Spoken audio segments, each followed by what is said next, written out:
чувствуешь? Well, you gotta do something about it if it's the same.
Hey, brother.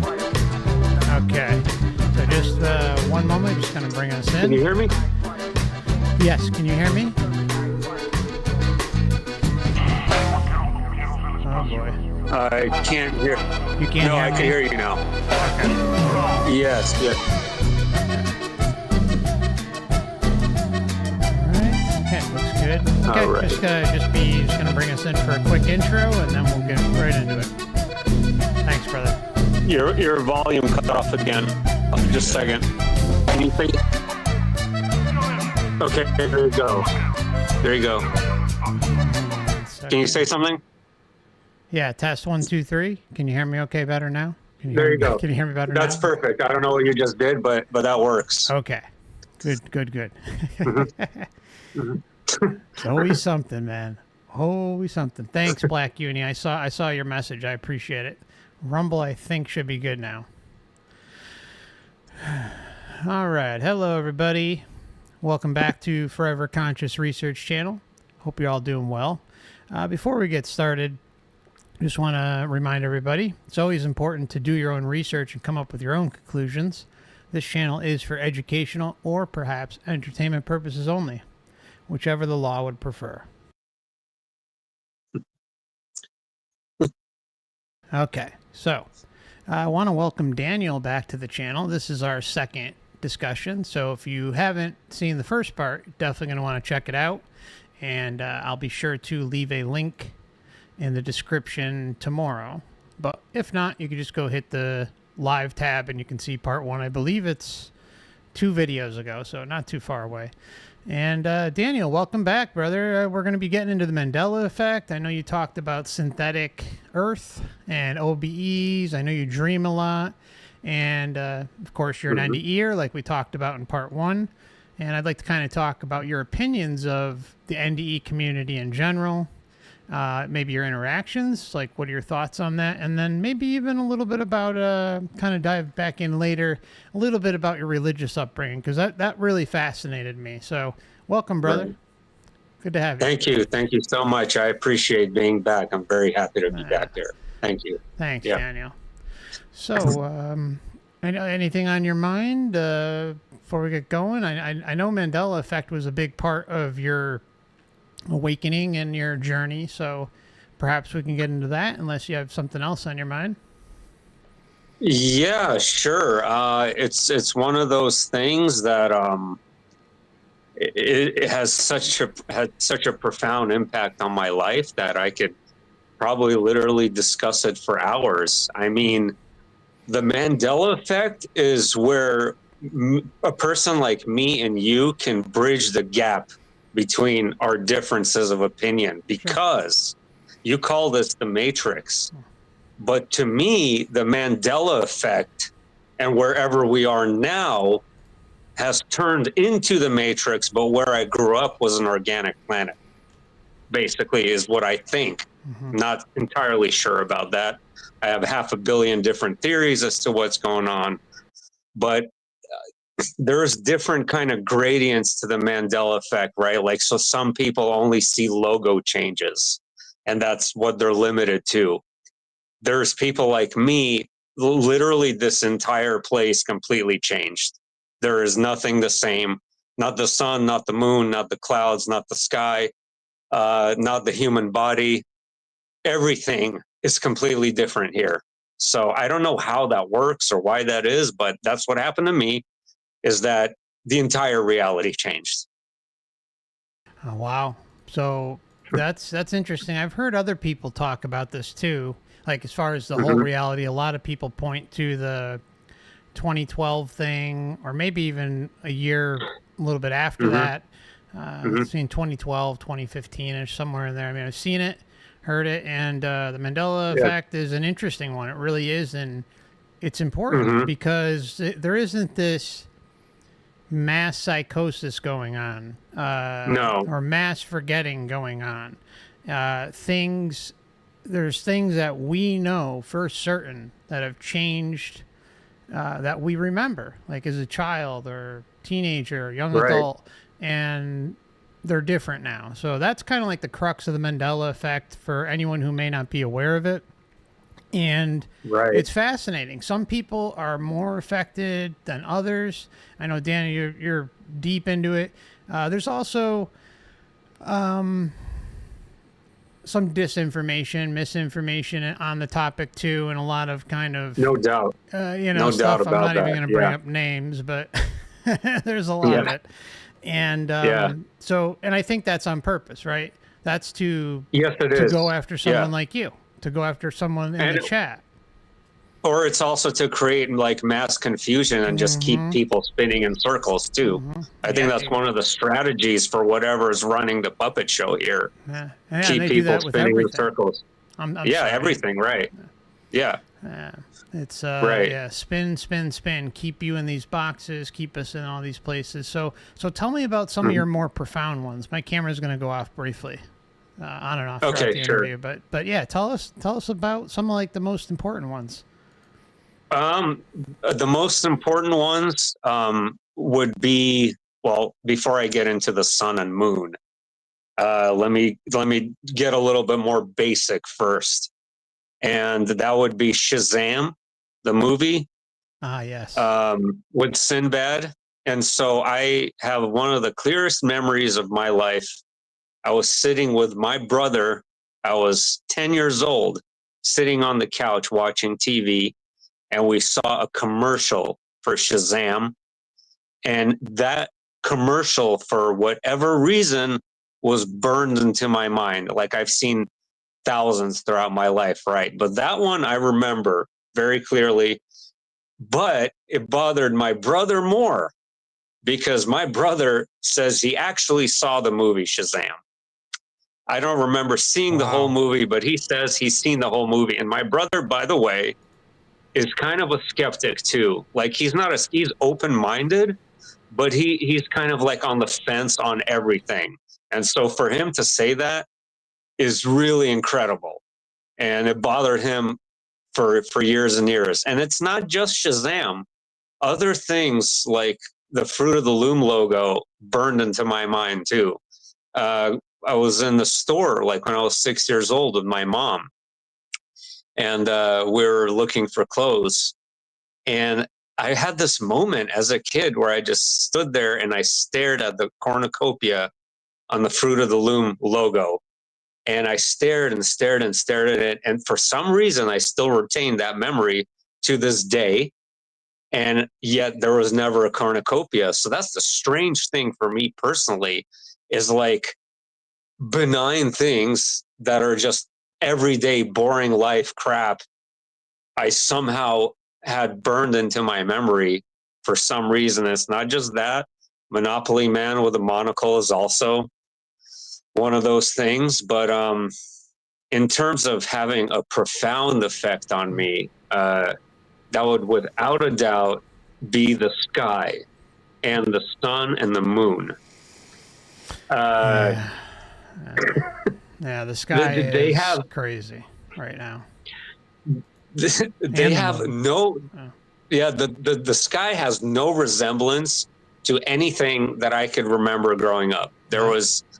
And It we looks got to be a nothing little like it. careful with this topic. Yeah, That's all. I mean, yeah, we could Yeah. kind of allude to it, but I mean, there's clearly Yeah. stuff going on up there.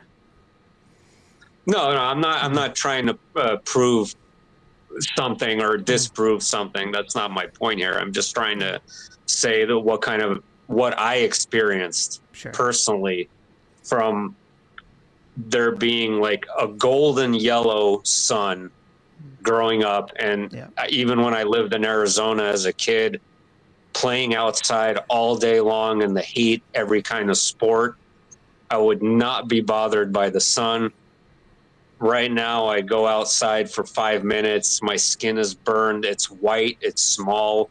It looks like a flashlight. It's uncomfortable to be around. It is. In Yeah, it's in different. summary, yeah, in summary, like it feels like the old sun, like actually rejuvenated life and like gave life force energy to the earth. And right now, whatever happened, I feel like it's actually extracting or like parasite type of energy, and it's actually taking our energy now, whereas before it was the opposite.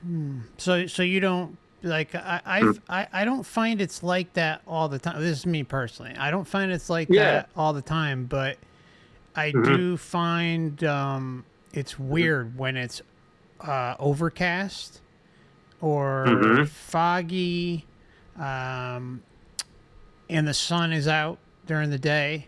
Yeah. There's something about the reflection off of what's coming down off of those clouds that Yeah. feels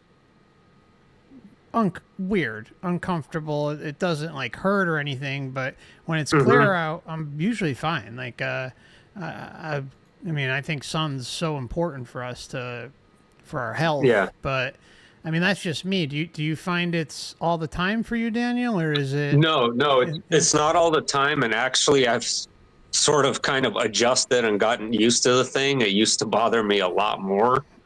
It used to be like at some days it was unbearable. Like for example, it could be like 70 degrees out, but I would feel like it's 120.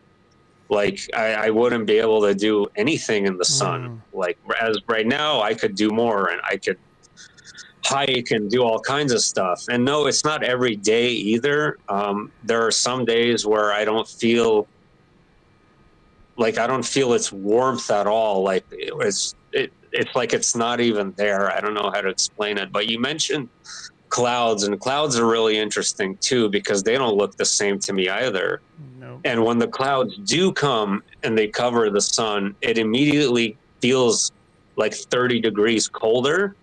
Whereas before in the pre-Mandela Earth, the temperature would remain approximately the same, even if a few clouds briefly covered the sun. Now it's like a completely different environment that you're suddenly in. And same idea with the moon, where it used to have a crescent only on the left and right hemisphere of the moon, where now it can crest at the bottom, it can crest at the top. You look at it, it looks like a flashlight too. They both look like flashlights to me. And they just don't look organic in any way, shape, or form. And the thing is that another memory burned into my mind, possibly for this same reason, was in '99. There was a solar eclipse, and my school had a gathering to watch this eclipse. People brought telescopes, and it was actually one of my life's like most profound moments, because I felt like this connection to divinity when I saw that eclipse, and I felt that natural glow from the sun. I felt like it hit me like a ton of bricks, but in a positive way. And I just, it was a really positive experience looking at that eclipse. You said? This is a '99. Yeah, it was in Tucson, Arizona. I saw this. I'll look it up, but there was definitely a solar eclipse that year. And then I'm looking at, April 8th and August 2017, and I looked at those. I didn't see them in person, but they looked nothing like what I remember as a kid. Like there's just no resemblance whatsoever. To me, it just looks like one machine goes into another machine. I know that sounds stupid, but that's how Truman Show this place looks like to me. It looks and feels like a Truman Show reality. It does. It does. I agree with that for sure. And there's so many. That movie's a documentary. It really is. It is a documentary, I think. Yeah. But here's the problem, though, is that I do really feel like I used to be on a real organic place. And I'm not saying we're not anymore. It still might be the same place. We might not have moved anywhere, but there's something that came here and took something over, for lack of a better understanding. I don't know. That could be a thing too. Yeah, I leave that on the table for sure. You know, and a lot of people think that, and I don't discount it at all. I think it's a very, you know, likely possibility. The only thing I kind of base things off of is what we have. And I think even before this reality kind of started to expose itself more, you know, a lot of this stuff was going on. Yeah, I think it was a lot of this stuff was going on. Well, we know it's been going on a long time, for as far back as we have records for, with parasites at the helm and stomping over humanity, and we just for some reason can't get the upper hand. We can't maintain the upper hand, and kind of bouncing off of maintaining the upper hand, there really is no proof that we ever had control.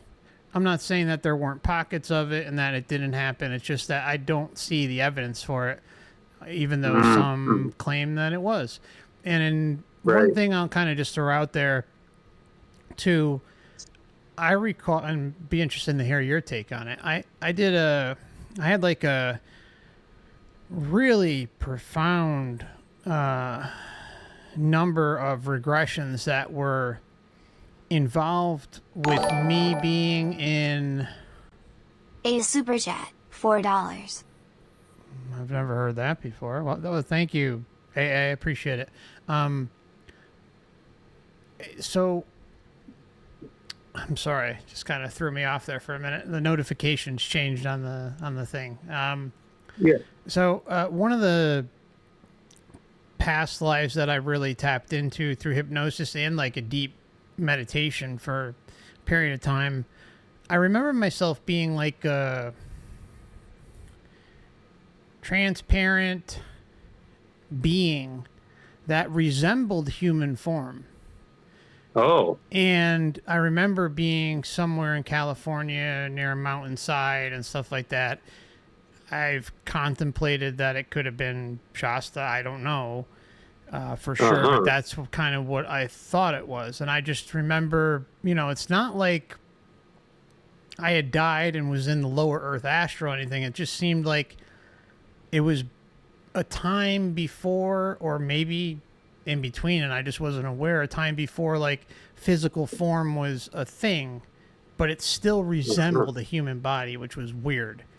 And there was like, that's, you know, no pain or anything, but it was just something. And, you know, it wasn't a bad experience, at least from what I recall, but it's always stuck out in my head. So I'm just curious what you think about that. That could be a time where things were better here, assuming it was definitely here too. I mean, I'm pretty sure it was, but I don't know for sure. Yeah. Well, I do have a theory that I talk about on various platforms where aeons, there have been different aeons of time on this planet. And there was a time that resembled something like the Garden of Eden. And I actually call it the Crystal Garden because this is kind of complicated, but there were these, I saw visions of this, not stating this as anything more than that, but I saw these like refracting light prisms, and they were placed in bodies of water. We talked about water last time, so I've been meditating on that. They were placed all over the world on bodies of water, and they kind of extracted light energy, but not like parasitically. Like they extracted light energy from higher dimensions, and they elevated the life force on this planet. And you could have been seeing that time. That was the original Crystal Garden. And what happened was that that's the grid, right? The crystalline substance over the earth. Like I told myself, I need a damn answer on this. And since then, since our last discussion, I've been meditating on it. And that's the answer I received, was that there was this, structure that elevated consciousness, and and maybe we had light bodies that weren't entirely physical, and maybe you were present there. And so what happened was, reptilian, I think it was Osiris. His name was Osiris. He was depicted with green skin in ancient Egypt, and he was from Orion. He came down here. He took all of those refracting light prisms, combined all that energy together, stole it all, and extracted it for it to be forced out of the capstone of the Great Pyramid. And that all that light energy now went to Orion. So since then, we've kind of lowered in density and became what we are: prisoners and slaves. I know that was a lot, but there's a lot more to it. I really generalized it. Yeah. Right. I don't know. I appreciate you sharing whatever you're connecting with. And I think. Well, I just thought yeah. Sorry, go ahead. No, go ahead. Yeah. Yeah. No, yeah, but that's the first thing I thought of, was that you were on Earth in a very, very ancient time. Like, this was probably pre-Atlantis. And you had this free, beautiful light body with no pain. And you were just this free being that didn't have to suffer. And I think there was a time like that here. I really do. And it doesn't have to be biblical or religious in any way. Like, I just think there was a time like that here. Yeah, I think so too. I mean, I connected with it on such a huge level, and I don't really know what to make of the pyramid thing, but it's interesting. I think don't the pyramids align with Orion's belt, right? They do align with Orion, and that's where I saw in my vision. Basically, he's like a galactic overlord. It's literally like Star Wars stuff. This green lizard Osiris character, who's also shown in Pt2 2, he came down and stole it, and he's literally stealing our light, basically, to the point where where we are now is where we've been sucked dry. And again, just the theory. That's all we have in this place is just theories. But I do think something is extracting and stealing our light here, and a lot of other people think that too. And the reptilian thing makes a lot of sense to me. I do think it's actual reptilians, so that's just my opinion. Yeah, I don't really know what to make of that whole thing. I'm kind of like I think whatever it is, it's a nasty SOB, right? Or nasty SOBs, whatever the hell it is, It's not like they're the only players, though. There's an entire group of them, of all kinds of entities, too. It's not just them. Yeah, and I think a lot lives underneath the ground. I think that's where a lot of this is going on, a lot of whatever the nerve center or whatever you can call it. And then, obviously, a connection with the astral. I mean, there's like, in my opinion, they're working together. I had dreams of things happening underground. Very, very vivid, profound dreams. Oh, share what happened with that. I had a dream approximately a year ago. I was driving on the mountain road, and it really resembled where I am in California. And my car breaks down, and I park, and I see this doorway open up on the side of a mountain. And I walk up this hill, and I struggle, and I walk up this hill, and I go inside this dark cave chasm thing. It was really creepy. It turned into this narrow tunnel. It looked like a man-made structure, like it was built inside the mountain.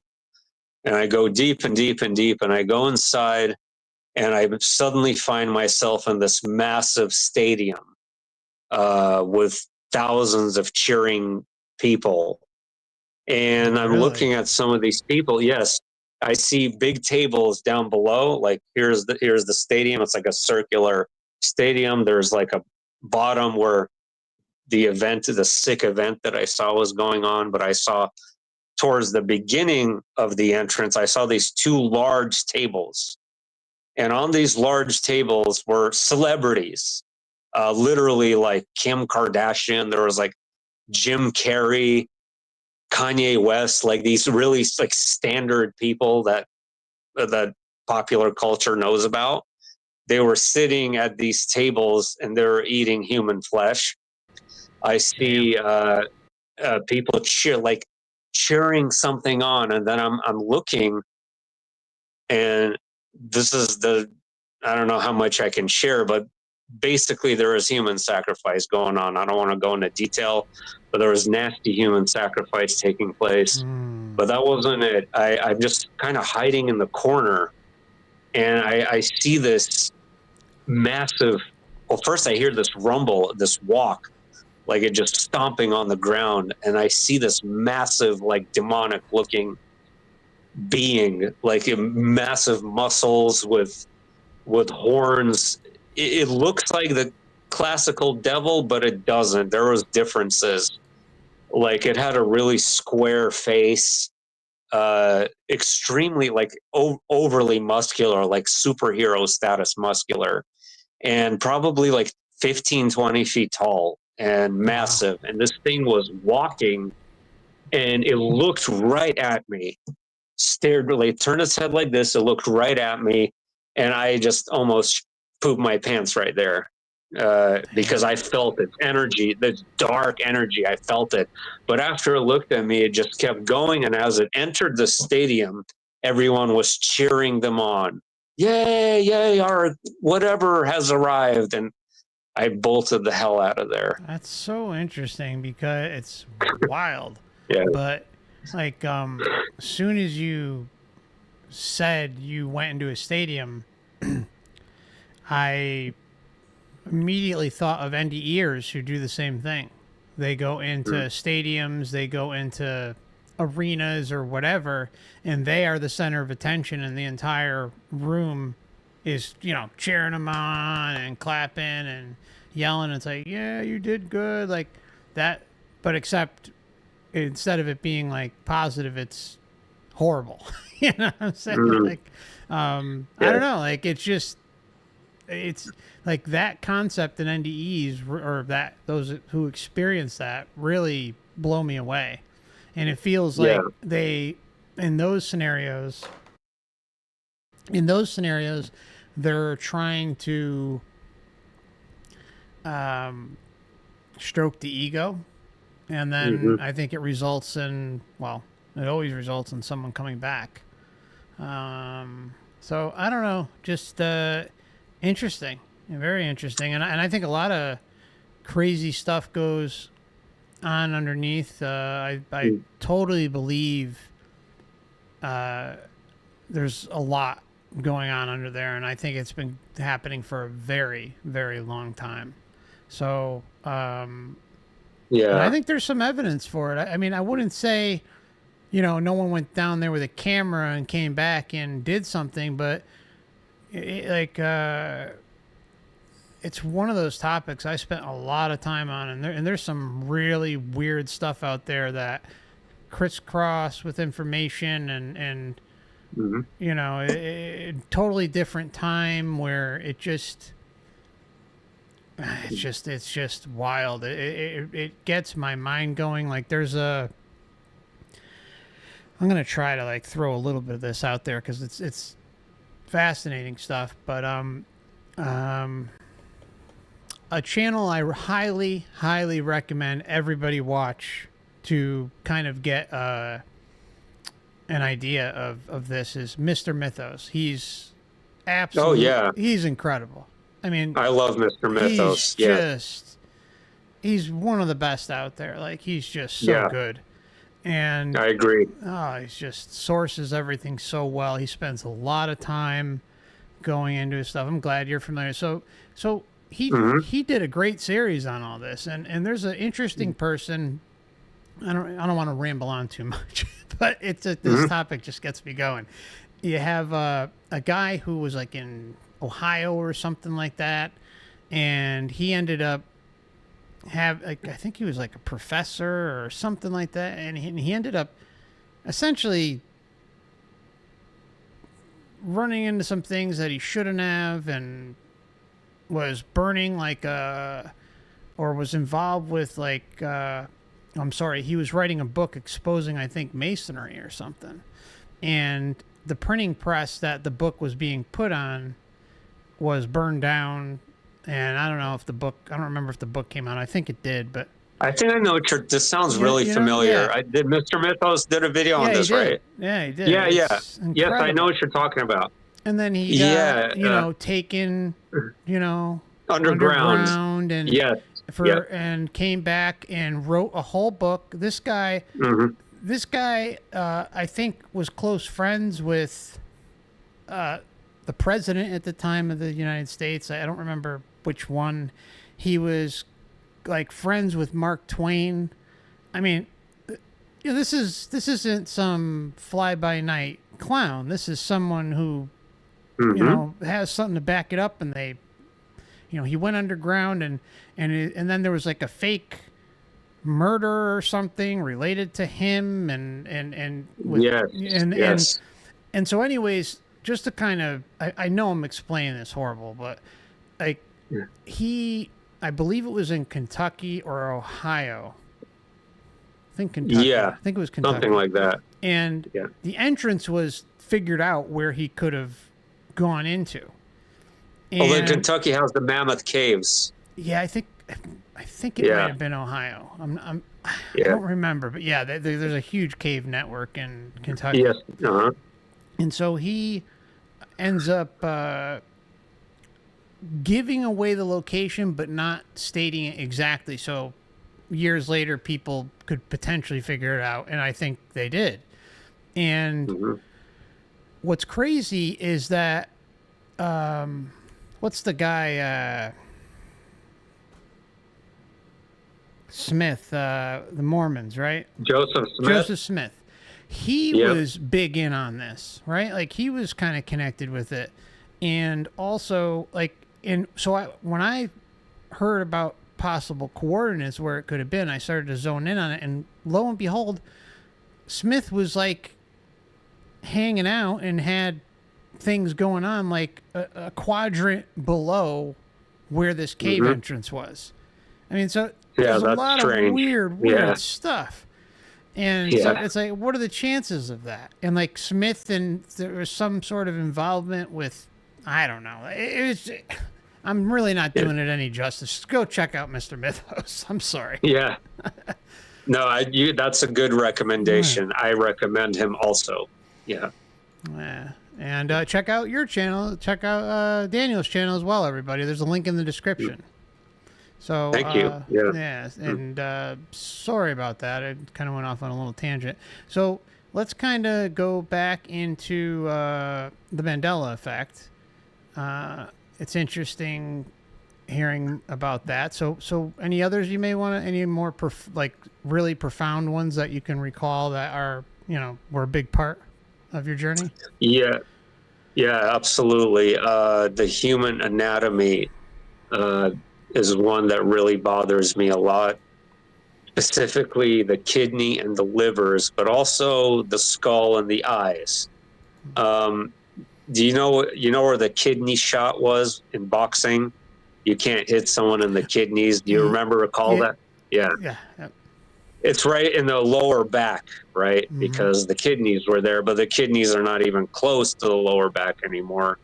They're closer to the middle of your back, just slightly below your rib cage is where they officially are. And on top of that, the liver having two separate lobes. So you have something that divides the liver into two, like I don't know, it's like a bone. It's not a bone. It's some kind of structure that divides the liver into two. I'm not... Like a tube or something? Yeah, no. Like the same type of material that's in your joints, I think. Cartilage? Maybe? Or... Something like a cartilage, yes. Something like that divides the liver in two. And as soon as I saw that the liver had two separate lobes, I'm like, this is just completely insane and makes absolutely no sense.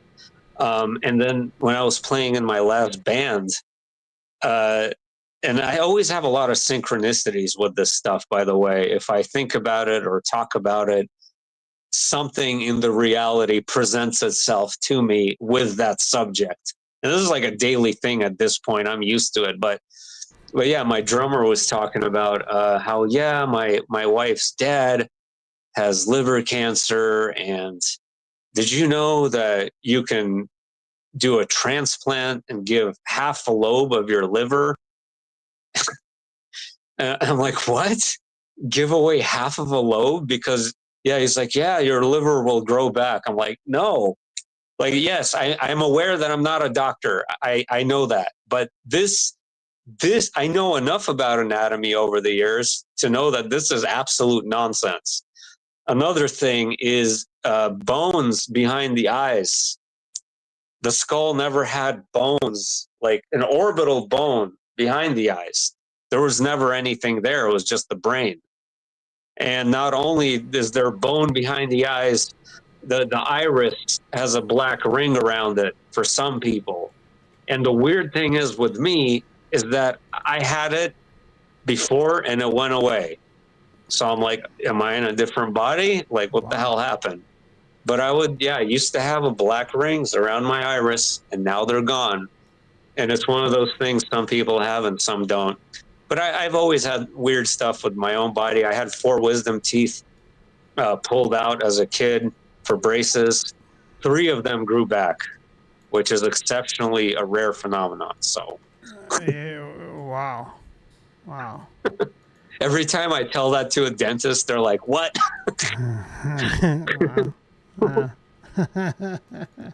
Yeah. But yeah, the anatomy is a big one, and there's other stuff as well. I mean, there's the heart was a big one for me. The heart, position of the heart, like the other ones didn't impact me, but the heart was definitely one. Yeah, when you did the Pledge of Allegiance, right? It was over the left side, right? Now it's like more in the middle. Yeah, it's so strange. I just I don't know. Daniel's channel's in the chat, so you can go subscribe to him. And so, another one that impacted me was used to watch a lot of Nick at Night as a kid, and I Love Lucy was a show that was constantly on. Oh yes. And Lucy, you got some splaining to do, and everybody remembers it, but it's not there. It's not there. It wasn't said. Ricardo didn't say that. So, right. Just like Lassie never fell in the well in that one episode that never existed that I remember too. Yes. She fell in the well and they rescued her, but no, that never happened. Oh my God. Yeah, it's just crazy. And as far as movies go, if you're going to talk about media and stuff, then one of the ones that bothers me more than just about anything is Dolly's braces in Moonraker, the movie Moonraker with, Andre the Giant. They both smile at each other and Andre has a metal mouth and she has a mouth full of braces as well. And that's how they connect in that scene. And there's no braces. It's just... Wow. I remember that movie as a kid. I love that movie as a kid. I watched it numerous times. And so that's... Damn. And that's another thing that was burned into my mind too, like all these other Mandela effects. Like it was something that was just burned into my memory for whatever reason. Yeah, the one of the ones for the movies that got me was If You Build It, They Will Come from Field of Dreams. Oh, and yeah. It's If You Build It, He Will Come. He will come, yeah. I mean, I was a baseball fanatic. Watched that movie I don't know how many times as a kid. And apparently that's not what he said. I mean, I don't know. It's just weird ones like that. It's just wild. It's wild. What about Mandela himself? Like, did you... That's one of the main ones for me. That Mandela himself is one of the key components to all of this, because in high school, before we graduated, we had to do like this big project and speech on a person. And I chose Nelson Mandela, of course, even though I didn't really care about him, but the reality says that I should choose him. So I did. Back then, I didn't care about anything, though.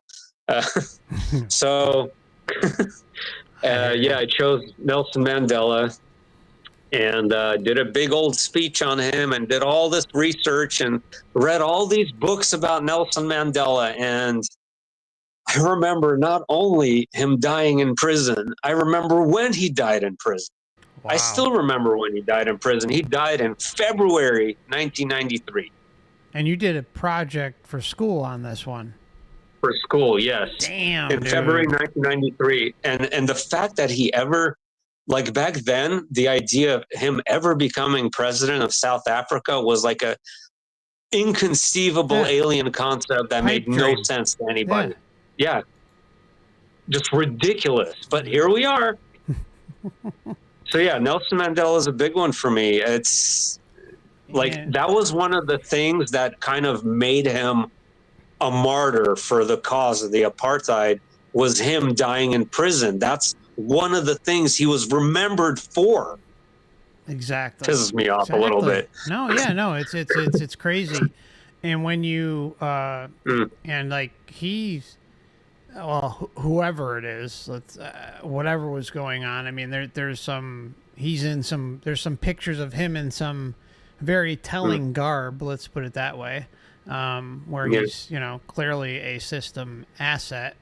Whoever is in that picture at that time, and I don't know the origins of it, but world stage figure, just kind of branching off just for laughs, just for shits and giggles, how hilarious this Matrix moment was when he died for real this time. How crazy was it that that the world stage in front of world parasitic leaders were all over this stage, all over the stadium, and somehow the sign language guy got on stage and was a fraud. Like, I don't know if anyone's aware of that, but it like the person is right next to presidents, prime ministers, and all these other people, and he's there to be the sign language person for this huge Nelson Mandela funeral worldwide, and the guy's a fraud. Like he wasn't real. Like he wasn't translating in real sign language. It was all bullshit. Really? I didn't know that. Really? Look it up. You'll laugh your ass off, man. You will laugh so hard. It's crazy. It's insane. Well, yeah, governments, they make a lot of mistakes, though. That's not a mistake. That's not a mistake. No, I know. I know they do. No, no, you're right. There's no way. That had to be, something like that had to be intentional. Yeah. Some reality machine thing, for sure. It's so weird, man. Anyways, I just thought I'd throw it out there just for laughs. If guys, if you haven't looked it up, look it up. You'll get a good laugh. The guy's a complete fraud. And then, like, I don't know, like he blamed it on his mental health or something later, and tried to garner sympathy. But yeah, you're talking about all these world leaders. They couldn't get security clearance. Like no one looked him up. He was just assumed to be legitimate. I'm sorry. Go ahead. It's just too crazy. No. Yeah, it's all good. Carl Sagan. Do you know who that is? Oh yeah. Billions, billions. Here is why I brought him up was because he actually has like residual evidence, and there's actually a lot of residual stuff out there where people actually find evidence of things or products or whatever they may be, how they used to be or how we remember them. And there's a video of Carl. This one is a Mandela effect for me. I didn't even mention it yet, but I'm kind of jumping ahead here. But our position in the Milky Way galaxy,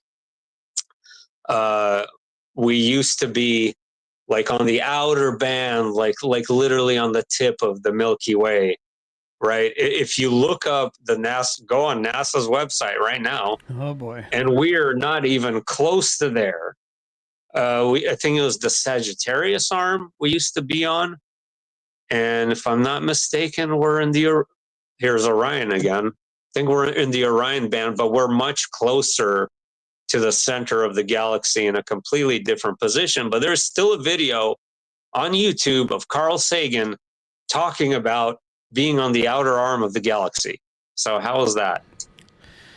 I don't know. I mean, I'm kind of, you know, I don't know. I think, yeah. I think the whole space thing is just, I'm checked out of it. It's the NASA stuff. I'm just not sure.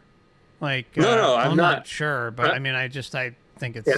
What do you think about all that? Just to kind of do a little sidebar. Oh no, I think it's a bunch of BS too. I'm not. Yeah, I'm not trying to prove or disprove anything in space. I'm just literally like fact by fact mentioning the Mandela Effect itself. Something was there. Yeah. So yeah, I remember learning in school that we're in the outer band of the galaxy. Okay, but that's not where we are. Not even close to where we are. So it's a big Mandela effect. But in terms of NASA and SpaceX and it's a bunch, all these. It's things. a bunch of whatever SpaceX is and whatever they're doing. It's not what they're telling us for sure.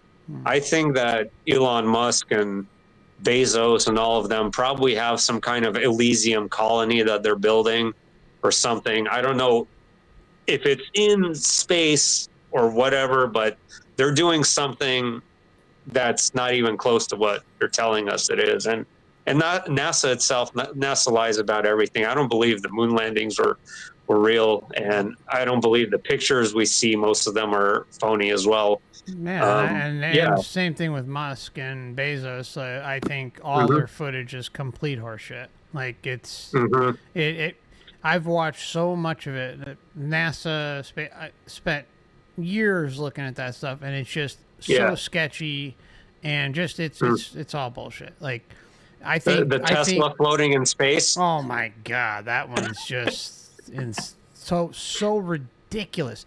And then he sits up there. I did a video on that. You might be able to find it. It's a long time ago. Yeah. And it's and you go. What does he say? So it looks so real. It looks so fake that it's real, or real as I don't remember what he said. Something like that. He just told the whole world it was bullshit. You know, with double speak. so ridiculous.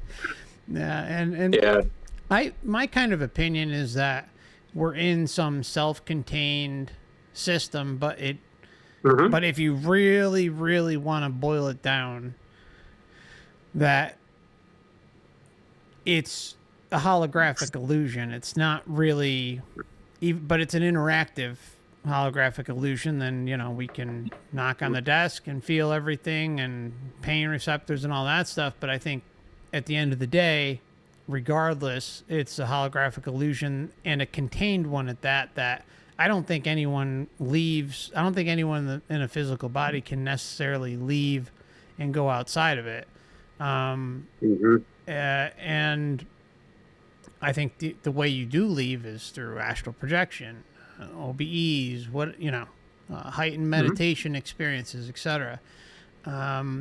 What I also think is that SpaceX and Bezos and any of these organizations, these are companies for black projects, dark money. You know, and they're just shell companies. And so they kind of just are front companies that can take huge money, and they don't have to tell the public about anything. So, so that's what I think the reason was for NASA kind of outsourcing all of this stuff, because, you know, Freedom of Information Act, not like they really abide by it much anyways, but especially these days, but that's kind of my thought. It's like it's just funneling dark money, and the reason why I think anything that's I think things like harboring and protecting, preventing people from kind of really digging into Antarctica and going deep in there, and you know, you can go on a trip there, sure. I mean, some people say, "Oh, you can't go there." No, you can go there. You can pay a ton of money. You can go there, but it's like a state-sanctioned trip, and you're only allowed to go where you're allowed to go. You're not allowed to you know, go exploring, take a ship and go exploring and this and that. I think No, you're not. Yeah. if I had to guess, I'm pretty damn convinced, and can't prove it, but I think that they're covering up lands that are beyond there on the map. That's what I think's going on.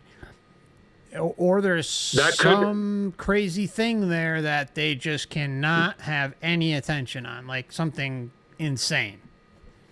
That what if that's where Bezos and all of them are going to, that land that you mentioned? Yeah. One of the weirdest things is when you start to see who has gone there. Like one of the wildest things I read was John Kerry going there on election day. Like, I don't know how many years ago it was. It was a long time ago. I remember that. But it's like, I remember that. It's election day. You know, he's a politician and he goes to Antarctica. And then the whole what about thing that with Buzz Aldrin and Buzz Aldrin? That's what I was just thinking of. Buzz Aldrin and his weirdness with Antarctica too. Yeah.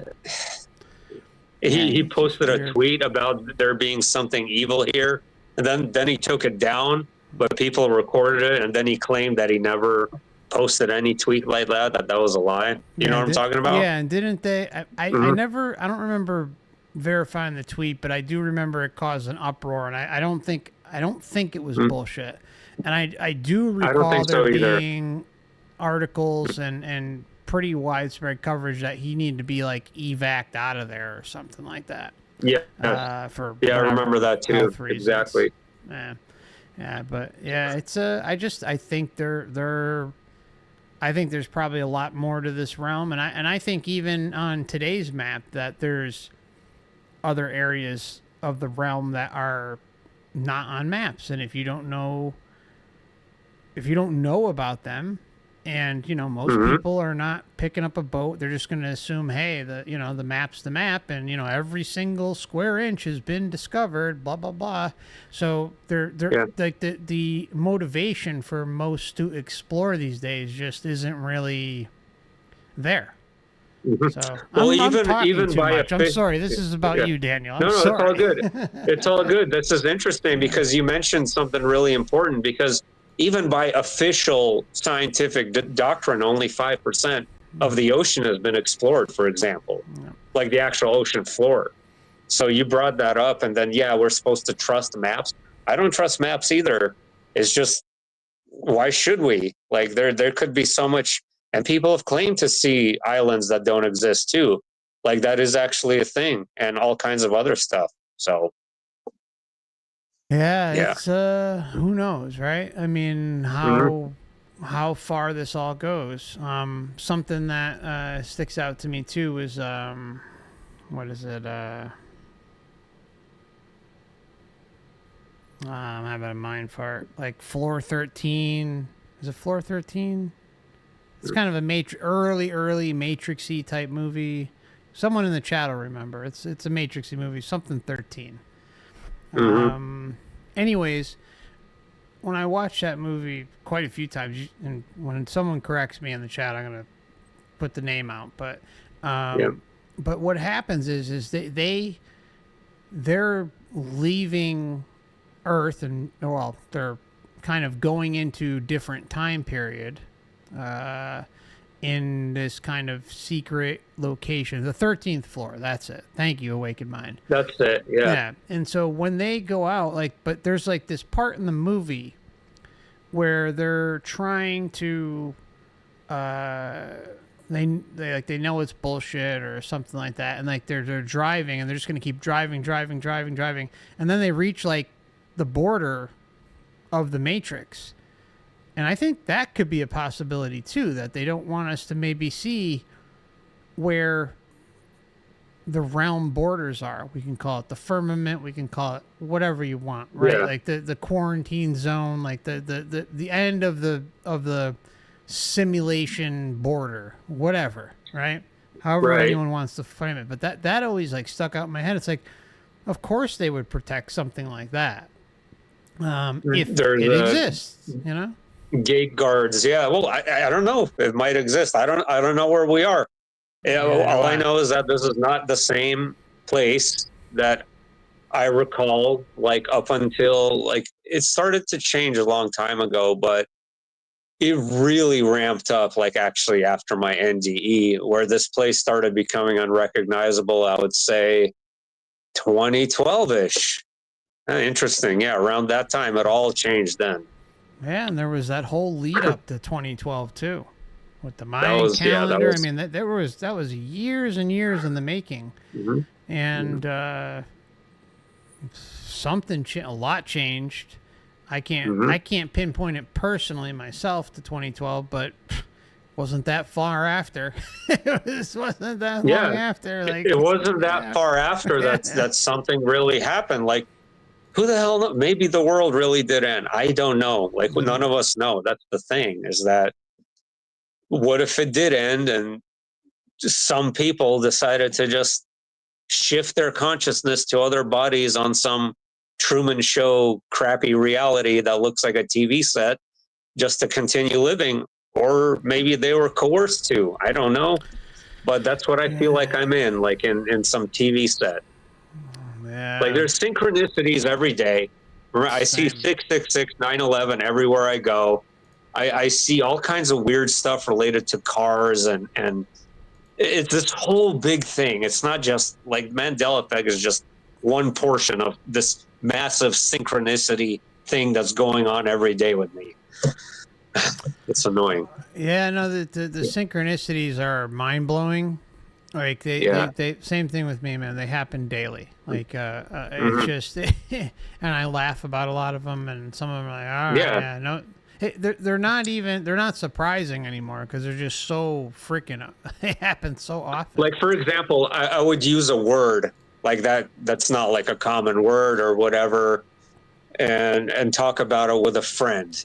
And then I like, because I do Uber as a second job, and I would like pick up a passenger, and they would say that word, the rare word that nobody says, like in their discussion with their passenger behind me, something like that all the time. Or I would think about something and it would show up online, or it would show up like before me in the physical world too, you know, just by thinking about it.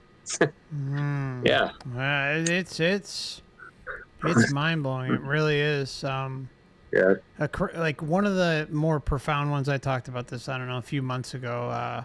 My girlfriend and I were driving to a store, and about like maybe like the next week or so, we were going to see the band Heart, Ann and Nancy Wilson, and we were playing the Dog and Butterfly album, and the song Dog and Butterfly came on, and within 20 seconds, we saw a woman pushing a carriage with a butterfly flag, and her dog was in the carriage.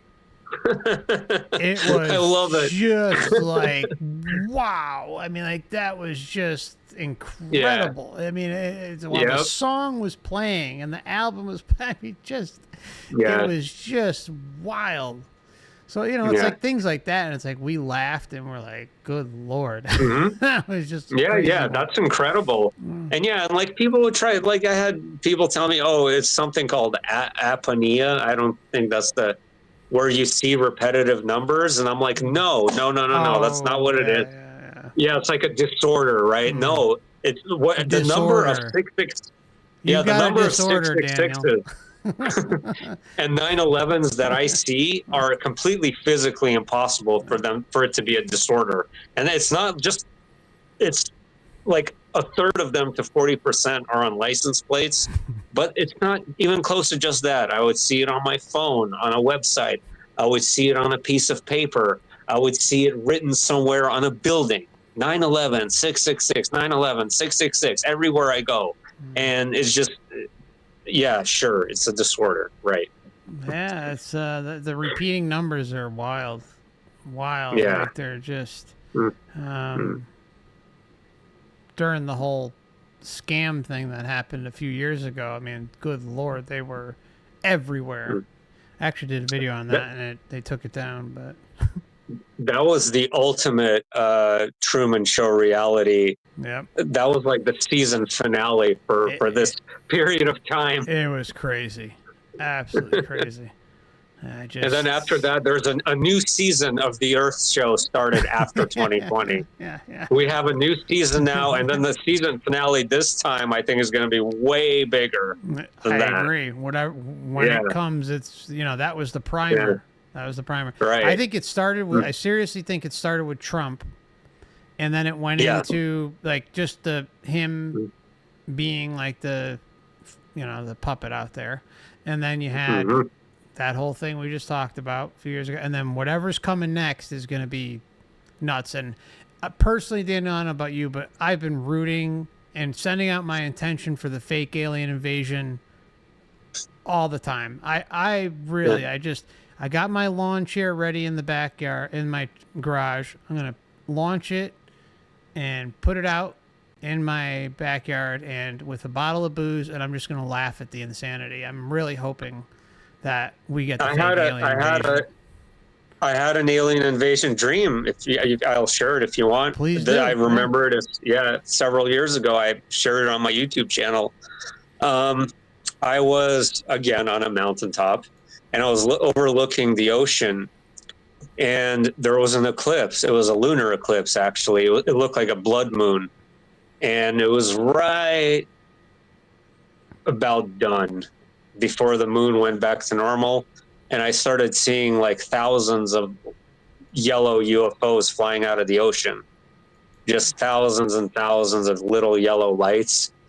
And then they started landing everywhere, and 3 types of creatures came out.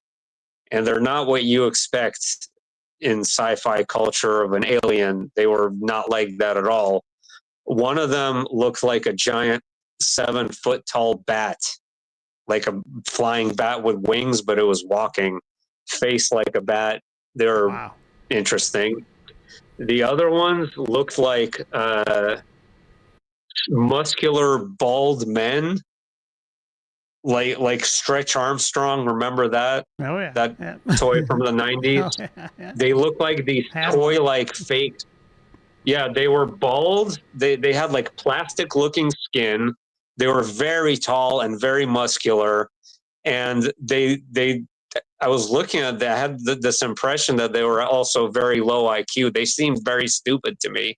On top of that, so you had those, and then the third one was the absolute freakiest one of them all. It was like a thin human body, also like 7 feet tall, but the head was of a spider. So it had all these eyes like all over its head. It looked like a spider head with a humanoid body, and they were walking around just doing nothing. They were terrorizing people, basically. They were just throwing things around and scaring people, and everyone was just completely freaking out and hysterical and just running away and breaking everything. And it was a scene that it was incredible to watch, actually. But they didn't look like they were actually hurting anybody. They just looked like they were there to cause a scene type of an idea is what I felt in the dream. And they did. They did. Yeah, I'm really curious where everything's going to go. And it's like, I just hope it's funny. I just hope what happened a few years ago was lame, completely lame. So lame. Oh, yeah. And depressing. And like, I just remember like going to the grocery store, like, and just, you felt it. Like it was just so dark. Like the energy, dark and sad, the energy was just so bad. I'm lucky where I live. Like they didn't really go to, like, I didn't listen to any of the rules anyways, but we were technically closed for 2 weeks, or whatever it was. It was ridiculous. It was really small in comparison, but like a lot of the rest of the country and the world, it was horrible. And I'm in California. I know what it was like here. So I feel so bad for you. And I was doing a security patrol job in residential areas, meaning that I had to actually respond to, issues, resident complaints. So I was still working while everyone was locked up in their apartment buildings. And it was, Just It was interesting. it's Yeah. I just yeah, I'm curious where it's gonna go. All Yeah. right, so it's really enjoyable conversation. We're going all over the place tonight. All sorts of Hey, that's good though. wild That's stuff. I that's good, love I it. think. Yeah. Yeah. Yeah. So what about I mean, we kind of touched on the synthetic Earth because that kind of tails into the Mandela effect a little bit, but um, so what about like OBEs? I mean, we talked about some dreams, but you want what Hmm. about some OBEs? Anything with that? Yeah. You want me to share? Yeah, I'll gladly. Yeah. Please, yeah. I'll share. Actually, I would love to share the most recent one I Please had. do. Well, I'm going to say it's the most recent. I had one after, but I just barely popped out of my body and just immediately went back in. So I don't count that as one. But before that, it was right before the eclipse, the April Ah, 8th eclipse. And I have to assume that it's related to eclipse because I saw something like that in my room. I was right here in this room where we are, and I saw a burning wreath. I went out of body and I just floated above my room next to my mirror here. Right to the right of my mirror, I see a burning like wreath, like the Christmas ornament wreaths. That's what it kind of looked like, but it was on fire. okay.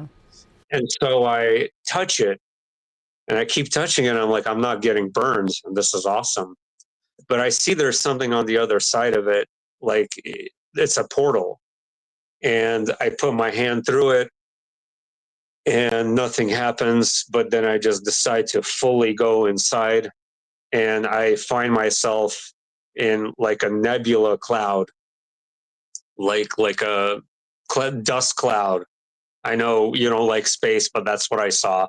It was a It's all right. big gas cloud, like I was somewhere in in a galaxy universe. I don't know, because I saw a bunch of stars around me, and I saw a bunch of gas and all kinds of colors. And so I'm focusing my attention now on a planet below me, and this was like a dark, like black looking planet, like it looked like Mm-hmm. volcanic rock or something. And I zip down it, I float down as fast as I can, and I find myself in a black, very square, very sharp angled building, and it was black completely. And I go inside of it, and I see walls filled with hieroglyphics everywhere. And they weren't necessarily like Egyptian hieroglyphics, they just look like some kind of strange language. And like there's symbols. They looked really cool, actually. I really like those symbols. And they were just completely all over the floor and all over the ceiling and all over the place. And I'm just looking at them, trying to figure them out. And I go into another room, and this other room kind of looked like a sound room. Like there was like these structures all around it look like soundproofing material. That's not what it was, but that's what it looked like to me.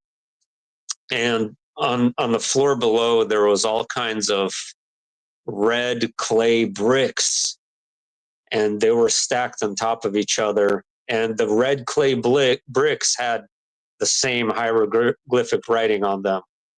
And Hmm. so I look at them, and it's talking to me.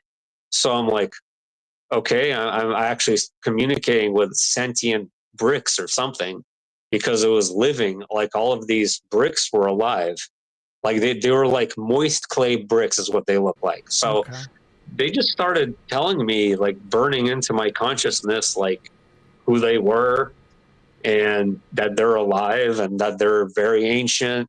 And they started to shapeshift. So they actually started turning into some kind of weird forms in front of me.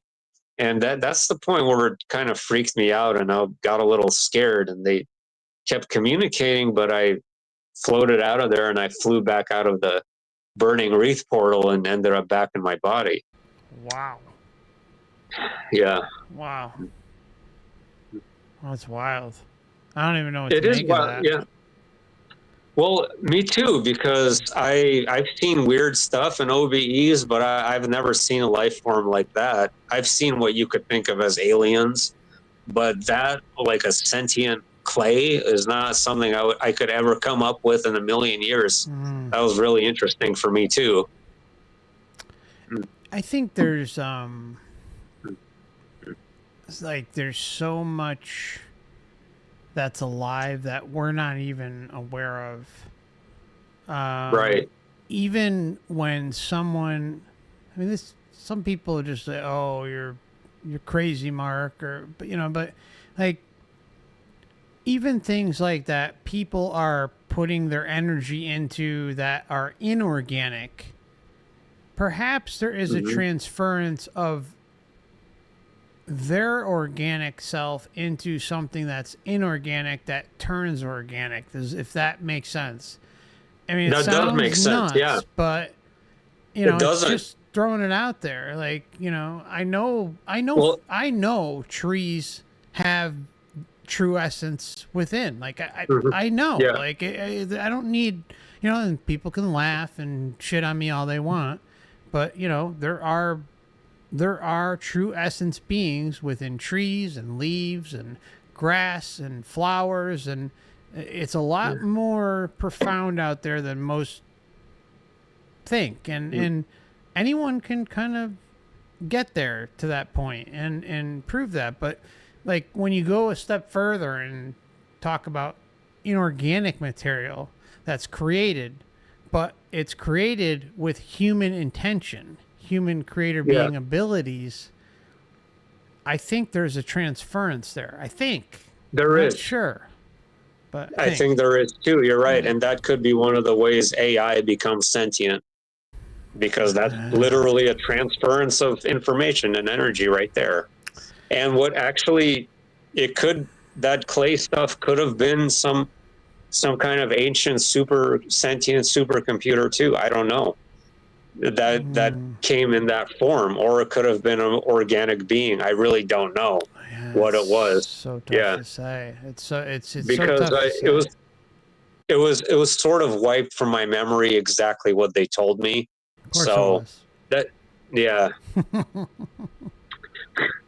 yeah. Sorry, Daniel. I had to put that out there. No, The memory wipe. Just. yeah. What do you think of that? Since we're on that topic, what do you think of the Mhm. memory wipe? I know, I don't know how many videos you watch, but I know you've watched some of them. So, like, what do you think of Yeah. the whole memory wipe concept that I talk about? That's a really complicated concept. I think that if we had the memories of all our past lives, we might be completely overwhelmed and just go insane. Possibly that could be one reason. Um, and then, like, if you had a traumatic past life, like most of this world is, like medieval nightmare or barbaric wars, or it's just mostly been a nightmare here, right? For the most part. Well, or like not, or long periods of peace, but then total chaos, right? So yeah, I think if your memory of your past lives is wiped, they might, if they weren't wiped, they might interfere with this current life. But then again, it's a double-edged sword too, because if you did have memories, maybe they could also assist you better. But maybe they still do subconsciously. That's the thing. It's a really complicated one for me. I don't have a direct answer for that, honestly. But I don't think it's necessarily nefarious. I just, like, if you have a new life, you want to experience something new and fresh, right? If you just remembered everything about your total soul, then it wouldn't feel like something totally new, right? You would feel like, oh, it's just another life. I had 600 of these. I remember every single one. But this feels, oh, it's a new experience. You're on a new journey. Make any sense? I've heard that quite a bit, and so I just want to Yeah. throw this out there for you to chew on, and just let me know what you think. So, don't you think that, with the exception of those who have pre-birth memories, with the exception of those who may have an NDE, and with the exception of those who may wake up in this lifetime and realize the illusion, or whatever you personally would like to classify it as, don't you think that there's still quite a bit of information that we're not getting? So we can even, let's just say we'll take away, you know, oh, you're going to be overloaded as a human when you get here. And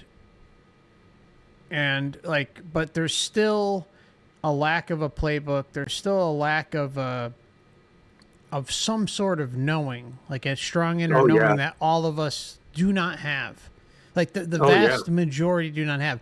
Like, we as individuals, in my opinion, we have to earn it. Like, you really have to ask the big questions and get there. And some, like yourself, have profound experiences.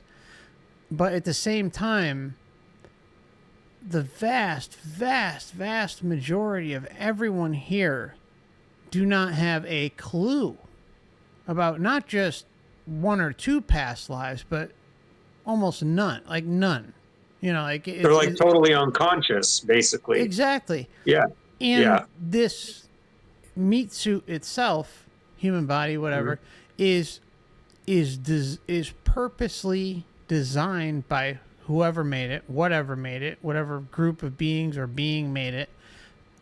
It's programmable. It's baked into the cake that we're easily programmed. And so, to me, it seems like there's just way too many red flags to ignore. And even those who have pre-birth memories, I mean, I've spoken to a lot of them, and I've spoken to a lot of NDEers, yourself. I mean, heard so many. I think there's like an overwhelming amount of evidence to suggest that even when someone kind of gets a link into the system, or has has memories of something, profound memories, like a strong inner knowing of something they experienced, they went through, there's still, that's just a tiny amount of information, Daniel. So like, that's like, and so it's a lot of things that kind of lead me to the conclusion that this is some sort of Matrix reincarnation soul trap. It's just, there's just too much. Like, I can't ignore it. So I'm just really curious what you think about that. And it's not like when we leave here, I'm sorry, I got to add one more thing. Also, with deathbed visions and visitations, all right, and deathbed premonitions, visions, visitations. So someone leading up to their death, they might start getting visits from deceased family members, sometimes pets, whoever, right? My family members have had that. My grandma has had that happen to her. Yeah. So what? And it's like they're saying, hey, you know, you're gonna go soon, but we're gonna be here for you. Even NDEers who have experiences, like, they'll say like, oh, they saw their mother, their father, their deceased son, daughter, whoever, grandma, grandpa, whoever they were. It's always like someone that they're close with. Could include a pet.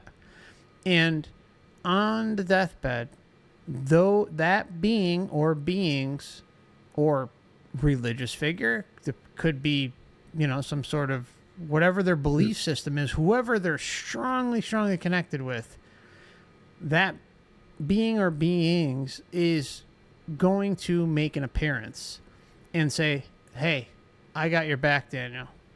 I got you. You know, you're going to be here a little bit longer, but just so you know, you are going to die. But when that happens, I'm going to be here for you, and I'm going to take you.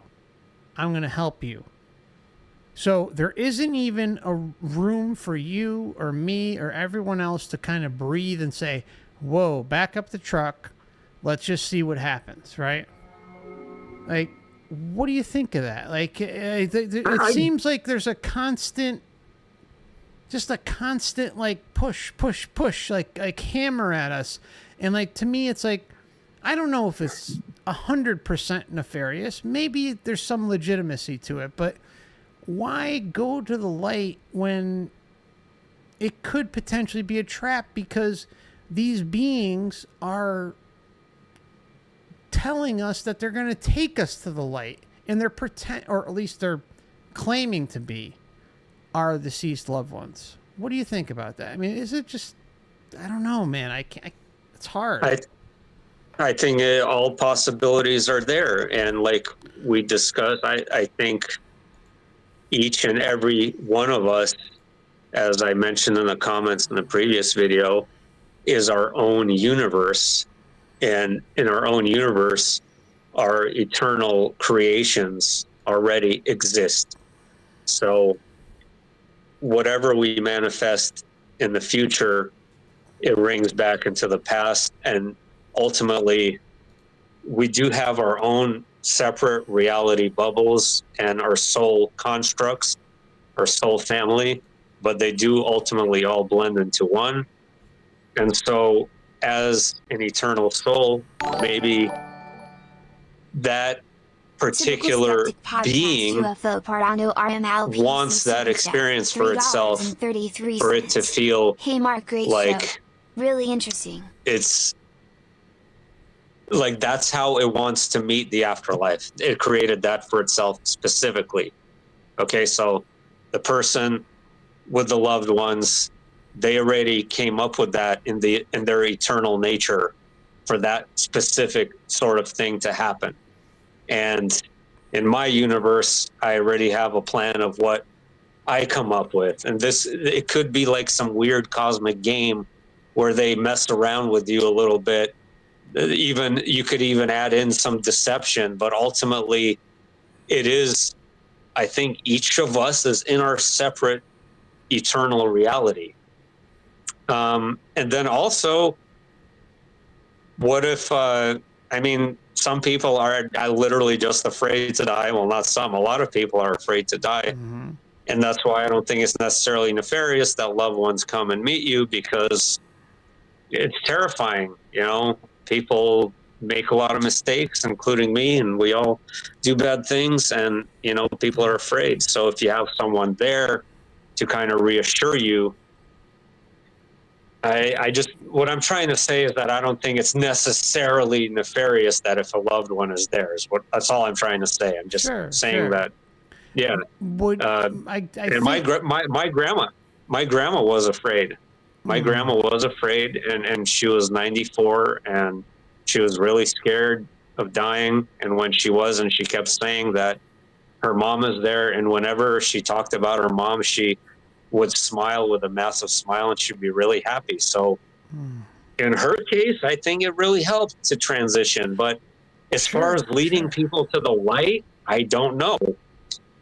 I really don't know about that. It could be that the light just really does like automatically recycle, like it's this vortex or like this toroidal field that just endlessly feeds in souls and then pops them out again. It could be the case, yeah.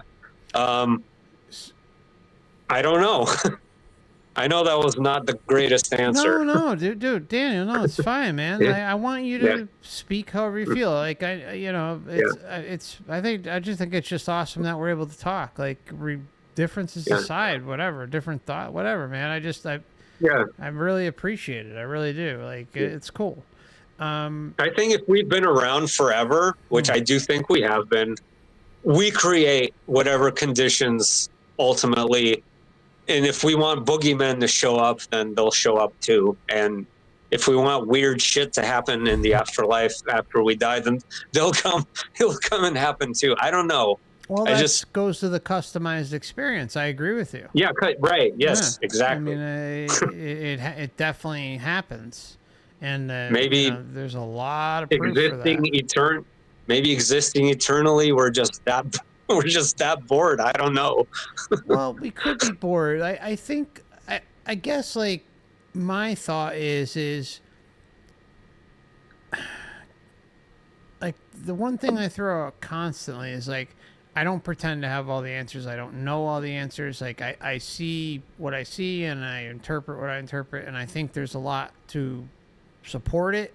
But at the same time, at the end of the day, you know, anyone who's being truly honest with their listeners or with themselves, they'll say that they don't know. You know, like, and I say that constantly. But Well, I don't know either. Yeah, and I don't know either. Yeah, man. Yeah. It's like, but at the same time, it's like, because we don't know, Daniel. This is where I really gotta just throw something at you and see what you think. So, because we don't know, but if there's a possibility that the light is the deceptive force because it gives you the love bomb, you got possibly a loved one that's gonna try and, you know, hold your hand and comfort you and this and that. And just to kind of add into that, like, it happens in Eastern cultures too with people who, you know, they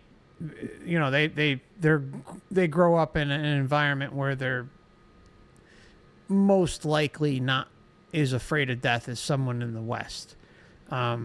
And, you know, the deathbed vision visitations and premonitions, like, they're pretty common. I don't remember the exact number, and I'm not going to throw one out now, but they're pretty common. It doesn't happen to everyone, but a lot of people. And then there's drugs that kind of can play a role too. But throw that aside.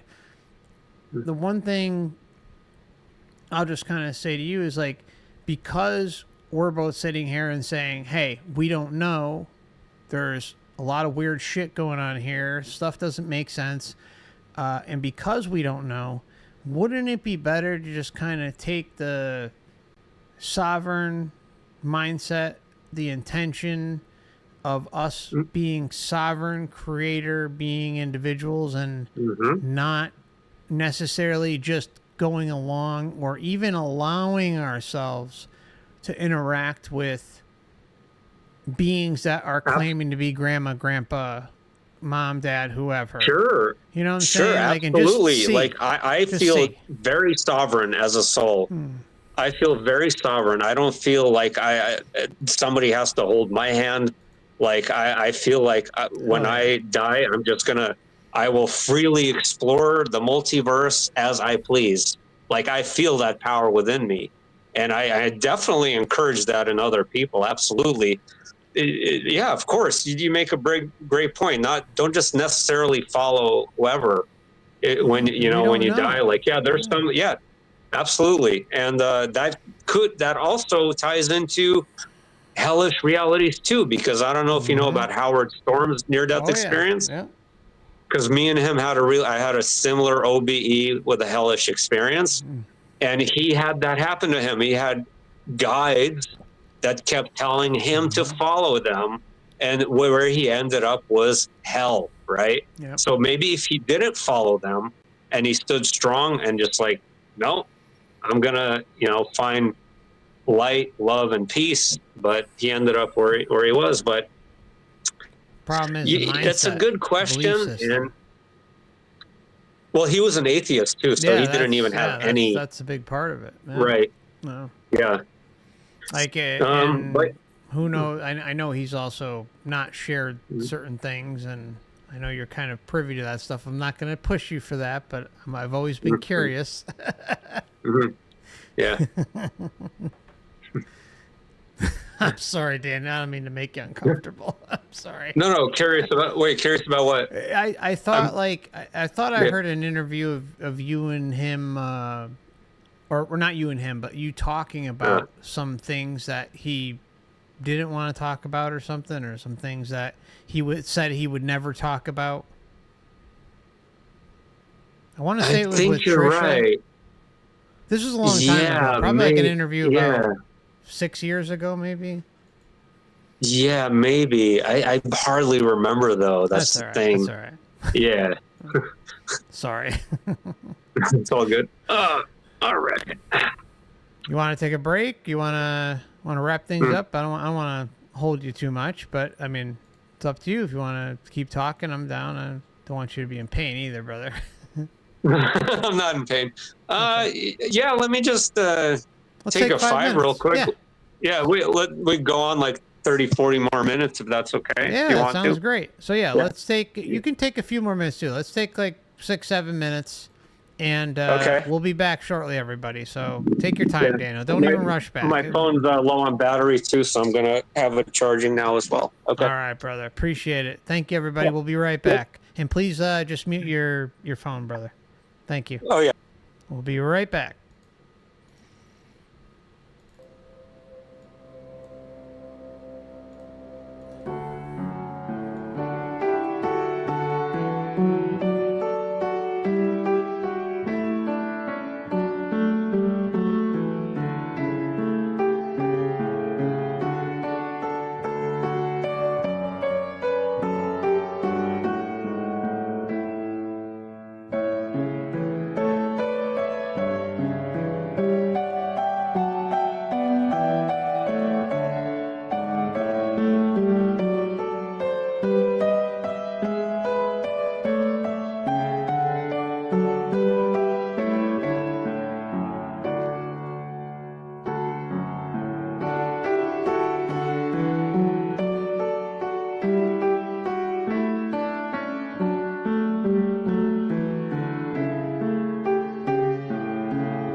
Right. Okay, just give me about 20 seconds here. We're going to go right back into it.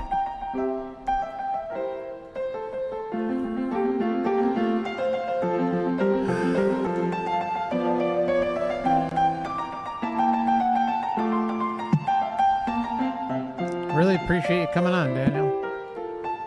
Thank you. Me too. Okay. All right, just as a reminder, this channel is for educational or perhaps entertainment purposes only, whichever the law would prefer. It's always important to do your own research and come up with your own conclusions. All right, so want to welcome Daniel back. Thanks for the break there, everybody, and appreciate you all hanging in there with us, and welcome back. So where'd you kind of want to go to next? I think I'm remembering what you mentioned about Trisha. Was it because that I didn't want to talk about my hellish OBE because it was too graphic? I think that's what it was. And it's true on most channels, it's just too much for any platform to, it's a really like bad experience. So I don't know. I don't really share it that often. Yeah. Mm-hmm. I've covered some really dark ones, and if you want afterwards, I might have touched upon it when we first spoke. I could send you a link, but I mean, you're more than welcome to share whatever you like here. It's no problem. So I'll leave it up to you. If you want to share it, you're more than welcome. If you don't, it's okay too. Okay. Well, yeah, maybe. I don't know. I'm just curious. We can go to I'm another just really topic. I'm sorry? We can go to another topic too. I don't want you to feel any pressure. Like you're. No pressure. No pressure. No pressure at all. Okay. I was just thinking about what you said. I'm just trying to figure out like what if this is a soul trap, like what is the purpose behind that? Like who does it benefit if our souls are trapped? What do you think of? Have you heard the term loosh? Yeah, I know about loosh, but that isn't enough for me though. Like I feel like there's like a missing link. Yeah, there's a missing link there. I think it's also to steal our creator being abilities. So I don't think it's just loosh. I think that's a component of it, and then there's this misconception about loosh in general that it's only negative, but it's both. Oh, right. Yeah. It's positive and negative, euphoric, into the deep depths of depression and horribleness, right? Both ends of the spectrum. But I also think that, because I'm just like the creator being ability part, that like things that we contribute to the matrix seems to be a huge part of this. And the only reason I've kind of come to that conclusion is because this place likes to mimic and mock and steal what we do. Not all of us, but like it's literally like an AI where it's learning from us and applying it into the simulation on some level. Right. Maybe it's not with everybody, but it's taking all that information and putting it off to the side and saying, okay, well, I'm going to file that away for possible future use, or I'm going to apply it tomorrow or within the next hour for this, and that. I don't know, but like it definitely seems like it's way more than just loosh. But loosh also makes a lot of sense just by the very makeup of our body. Like just the fact that it has pain receptors, pleasure, all that stuff, like how we are so easily programmed. It just seems like it's it's such a perfect fit in combination with the creator, the hijacking of our creator and abuse of our creator being ability. So that's my opinion of what the purpose is. It's not that far off from what I think of in terms of reptilians and Osiris and them stealing our light and diminishing our light and diminishing our creative power. So there's actually a lot of similarities there, but the soul trap component to that, I really don't know about. I don't know if they're involved in that, but I think at least we can agree that there's. How about now? Hello? Seems a little better now. Okay, yeah. Yeah, Okay. Sometimes when you move it, it does that. Well, so we can agree Osiris that something is stealing our light and something is stealing our energy. And there's no doubt about that, because I can feel it. I could literally feel it in my soul. I could literally feel it in the environment around me. That, like you said, there is some kind of mimic, there's some kind of parasite component to this reality. There's definitely something off here, and it's very dark, and I'm tired of not knowing exactly what it is. But would that even make a difference if I did know? I don't know. No, it wouldn't. No. The only thing, I think, like, it's so important to, like, put this out there, like, just like because anyone listening here runs across my channel and talking about the soul trap, like, I try to keep it on an even keel as much as possible. Like, you can't, like, allow it to control your very existence. You still have to make the best of this last time that we're here. Enjoy yourself. Make the best of it. Go out and like, you got a son, Dan, you got a wife, like, there's just so many good things too. It's not all bad. But if you want to frame it as this horrible existence 24/7, well, you know what? You're feeding right into the system. You're giving them exactly what the system wants on a silver platter. And there has to be a point where, you may run across what I talk about or somebody else talks about the soul trap, but at the same time, it should eventually get to the point where it's empowering and you're able to control yourself, your reality, your existence much better than you were able to before, because of that empowerment. Like, and when you have the knowledge or the wisdom or the inner knowing or whatever it is, or at least the inclination that some of what's out there that I talk about could be true, so don't feed into it. Like, it's one of the things that really just bothers me the most is when I run across comments like that, where it's like, like they just disavow everyone and everything, and they just, they everything is negative. There's nothing good. There's nothing positive. Well, it's like, you're choosing to live like that. Like, it. Well, that's impossible. Yeah. That's impossible that there's nothing positive, because it's evident in everyday life that there are people genuinely helping people all over the place, right? Yeah, there are. So, but someone gets in the pits of depression, brother, or has a hard time processing this. I talk about how the soul trap is like, I've been in that depression. I know. Same, man. Same. Like, it's hard. It's hard. But it's like, just because the soul trap's kind of the end of the road, in my opinion, of researching, it doesn't mean that it should be controlling your every waking moment. There needs to be an adjustment period that, like, I kind of call it like a happy reluctance of what is. I like that. Like, because that's all you can do. Yeah. Make the best of it. Yeah. By the way, speaking, Daniel, of your son, you have a son, right? Like, how old is your son again? I meant 12. Oh, 12. Okay. Like, what was anything that you remember going on with him when he was younger? Like, did he ever kind of shoot out stuff about past lives or things that, like, made you and your wife, like, scratch your head, like, and say, anything going on with that? He seems to have taken on my interesting dreams. He doesn't have them that often, but he's had some really profound dreams that he told me about. I don't really remember them that well, we did have a really strange experience together one time. I would say he was about 6. We both woke up screaming at the same time in the middle of the night.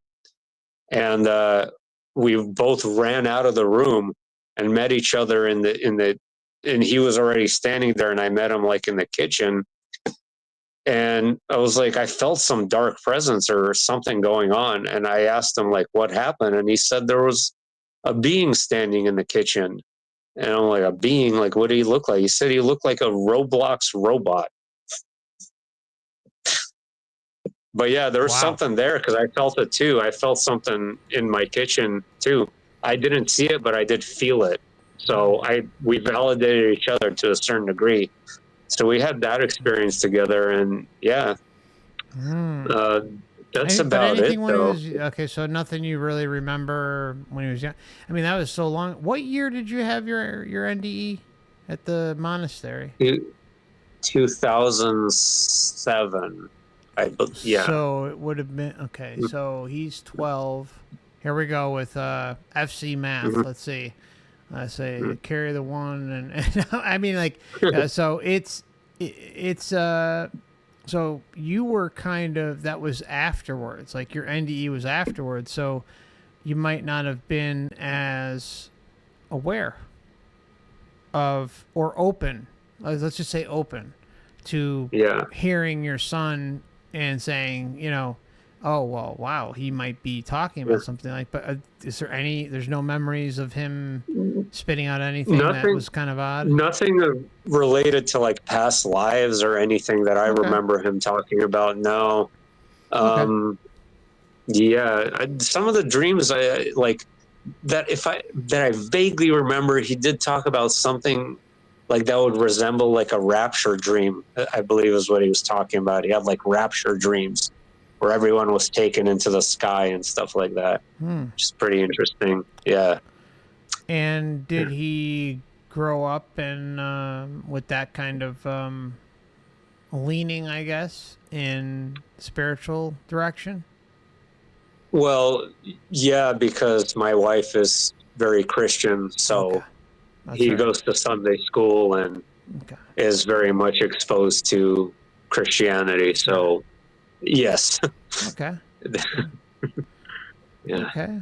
Yeah, I appreciate that. And, you know, I don't want to, you know, if anything ever gets too personal or you don't want to touch on it, just let me know. Like, it's all good. You know, it's all good. Yeah, bro. Okay. So, okay. So the OBE, I don't know, you know, we can go. Sure. I mean, I could share other ones too. Sure. I mean, whatever you want to hear. I've had some, I have some weird ones. The interesting ones are. Or whatever, or even the mundane ones, whatever you feel compelled to share. Did I tell you about the white-eyed people last time with the red sun? Does that sound familiar? I don't believe so, but you know my memory's I think not so good either. I talked about that on another channel. I think that wasn't you.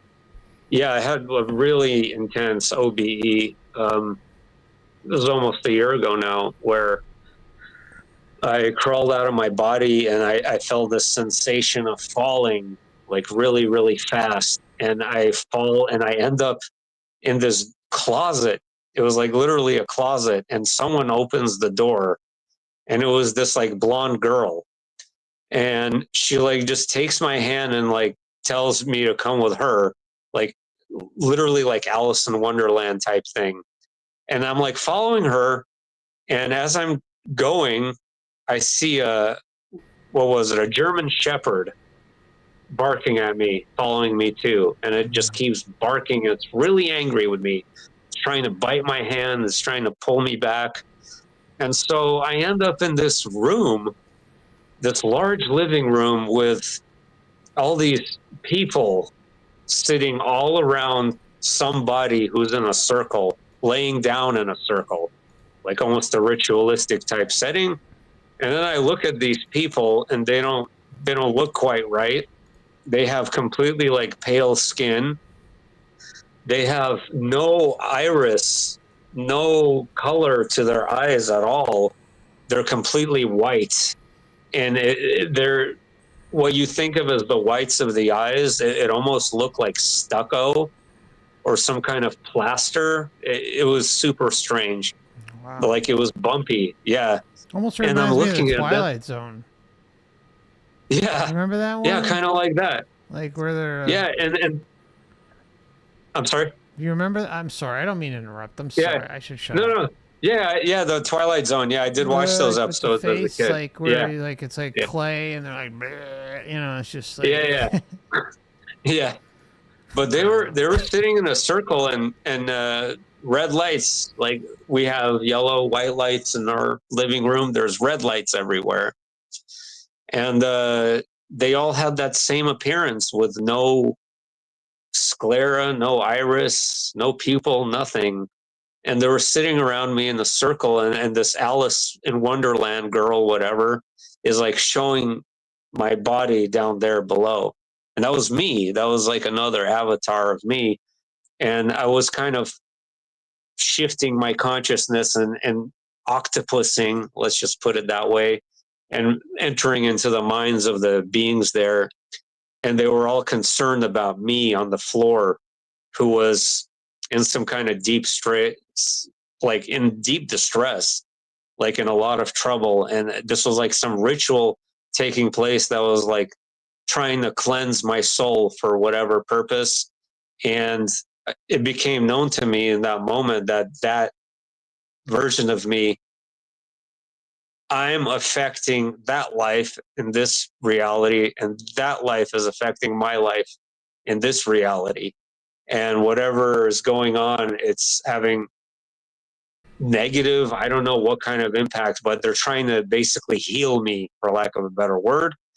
And so I end up going outside, and everything looked like this regular suburban neighborhood, other than the weird white-eyed pale people. But then I looked at their sun, and the sun was just like the lights in the house. It was completely red, like a red sun. So red lights, red sun, white eyes. I don't know what the connection is here, but I go back in and I try to get close to my body or my other avatar again. And I was pushed away, and that damn German Shepherd just starts biting my hand, and I get shoved back into the closet with a blonde girl too. And I just get, instead of falling down, I shot back up and back into my body here. Wow. Interesting. Yeah. Wow. Did you find that anything kind of played itself out when, in the following days, weeks, months ahead?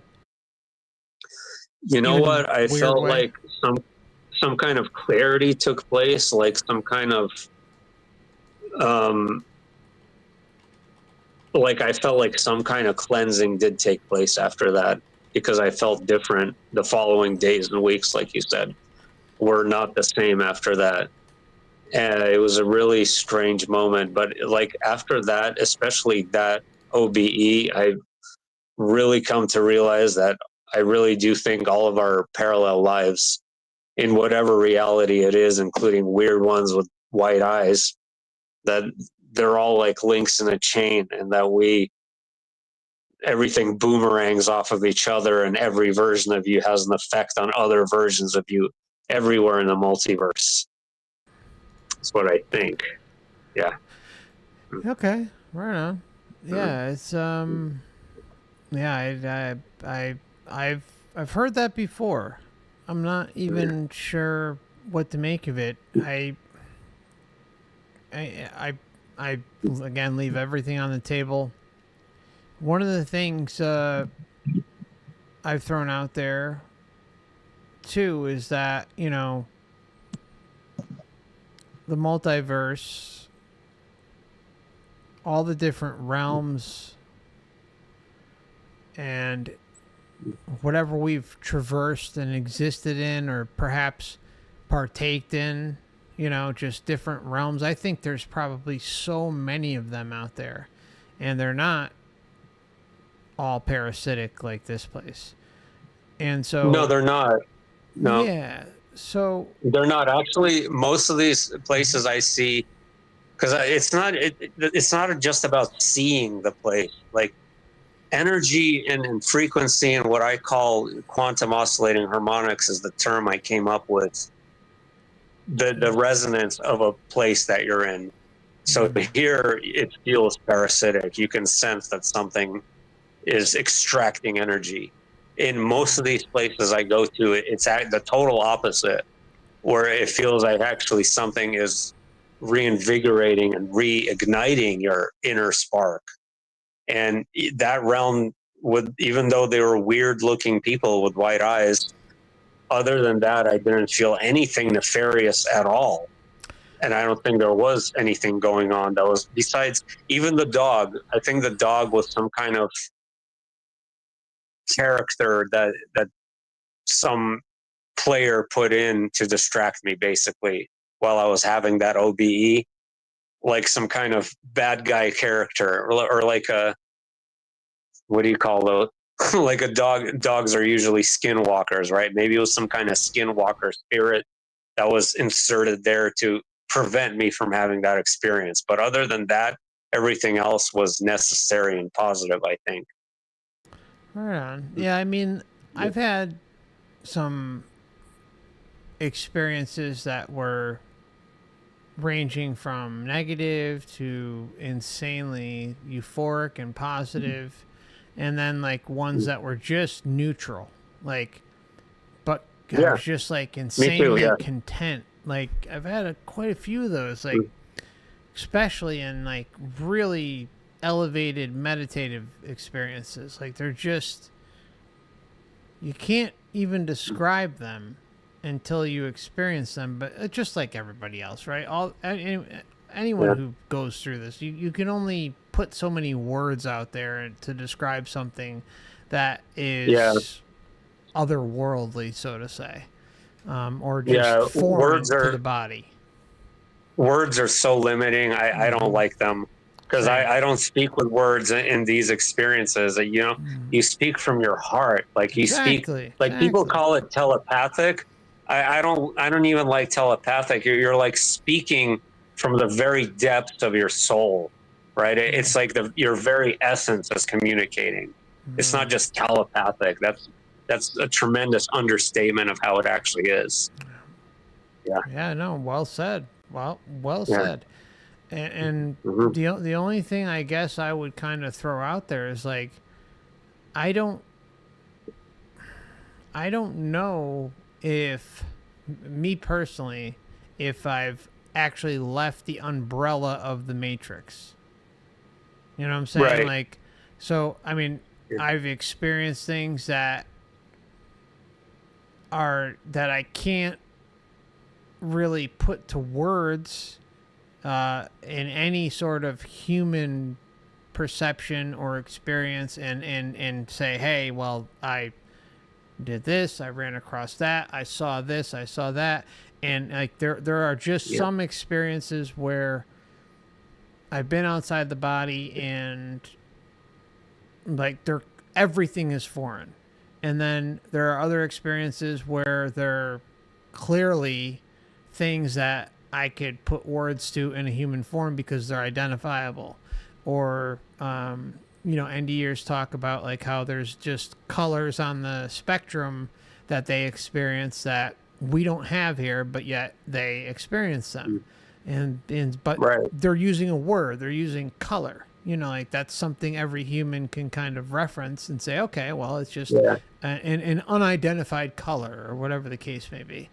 So to me, I'm just not sure if I've ever experienced something outside of this kind of umbrella of a system. And so because I don't have reference points that I can recall of where I've been, what I've done, and everything about me as an individual, I feel that, again, it just leaves a big question mark. Like a big question mark. It doesn't invalidate the experiences. They were extremely profound and amazing. Any time you go outside the body, it's just words can't describe it. They can't. Yeah, you know, you're right. and so like like one of the things I always go back to, Daniel, is like, what were we doing before we came here, brother?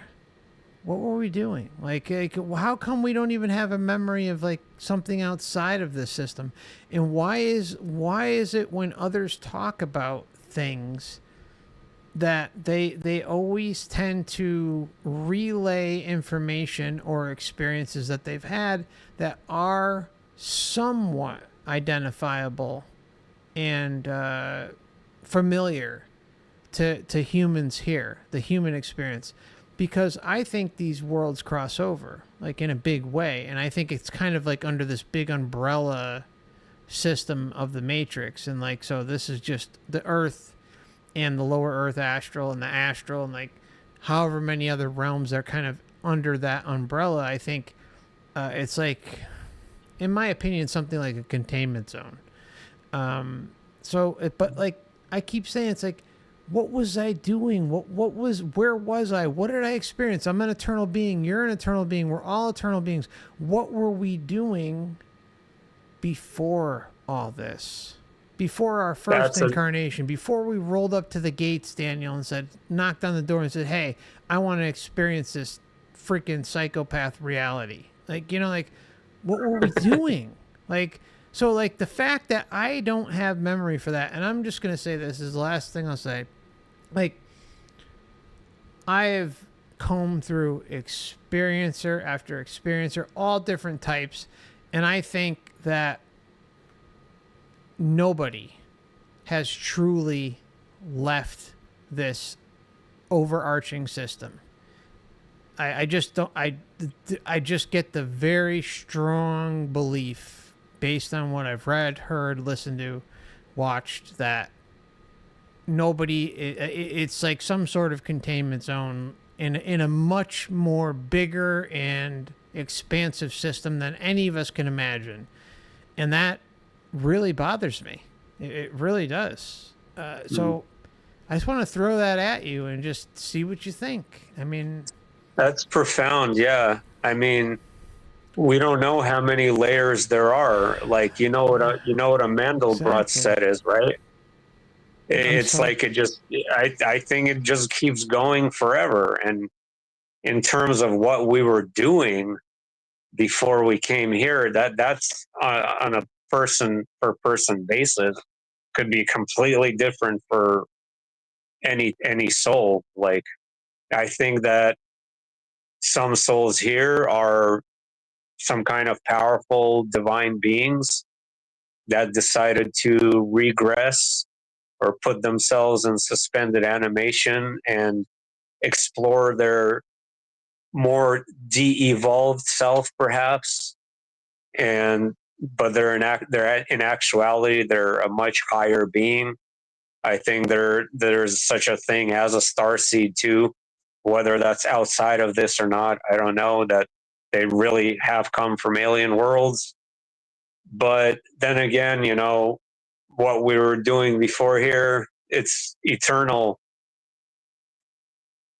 It's like asking the question, what were we doing forever? It's like the same thing that we're doing now, because it's forever. There is no like other moment. So it's like, what reference point would you go back to, or what? We're just endlessly doing and redoing and redoing and doing and doing and like, I don't know. And I don't know, like, about the containment system. I do sense that too. I do sense there's some kind of quarantine here, or containment, or very rigid, like prison warden type vibe here.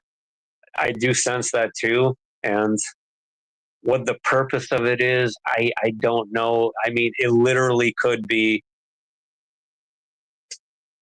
some kind of quarantine zone, like for aliens. I don't know. Maybe most of us are aliens here, and we're just like, hey, you're sentenced to a human life now. Go. But then again, from my perspective, I feel like I'm sovereign and free, so no one's going to force me to incarnate anywhere. Like, I can't mentally fathom that or have that kind of mentality that I could be tricked or coerced. But On the other hand, I was forced back here too, and I didn't have any control over that in my NDE. So it's a complicated subject and a double-edged sword, and I don't have an answer. And a memory wipe. Well, yeah, I mean, but I remember the NDE itself. Yeah, yeah. Yeah. Do you feel? Yeah. Do you feel the? Maybe okay. I better definitely clarify this because I want to make sure. Like the NDE itself, I know you recall, but like you said you don't recall agreeing to coming back here, right? Is that correct, or am I thinking of someone else? It's not that I agreed or did. I just didn't want to. I just felt pain, like just Okay. profound sadness upon hearing that I should go back. Okay. And it was a really sad moment for sure. Yeah, Yeah. That's like one of the things that breaks my heart when I hear individuals like you and so many others that, you know, they say flat out. So many say it like they just did not want to come back, and like some of the examples I put out there, like really powerful examples of like, for instance, a woman who is giving birth to their child has an NDE. Like, talk about like a moment of all moments. Like they're giving birth, like one of the most loving, powerful exchanges of energy that a woman can experience. And they have an NDE and they leave their body due to complications or whatever. And they openly say they were content with not coming back. They were fine with it.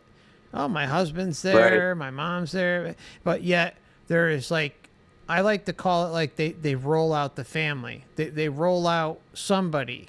The Matrix rolls somebody out back on Earth, and a deceased family member or somebody or a religious figure, some sort of spiritual leader, whatever, deity, etc., is kind of rolled out, and like they'll go down this kind of checklist, and then eventually, depending on the individual, sometimes they'll go right away, sometimes they'll kind of give some pushback, but I mean, eventually they all come back, and pinnacle moments of love, pinnacle moments of even someone who just not even necessarily giving birth, but someone who maybe, you know, they leave their body and they have like still like a young child at the house, like 3, 4, or 5 years old or something. I've seen cases where a mother dies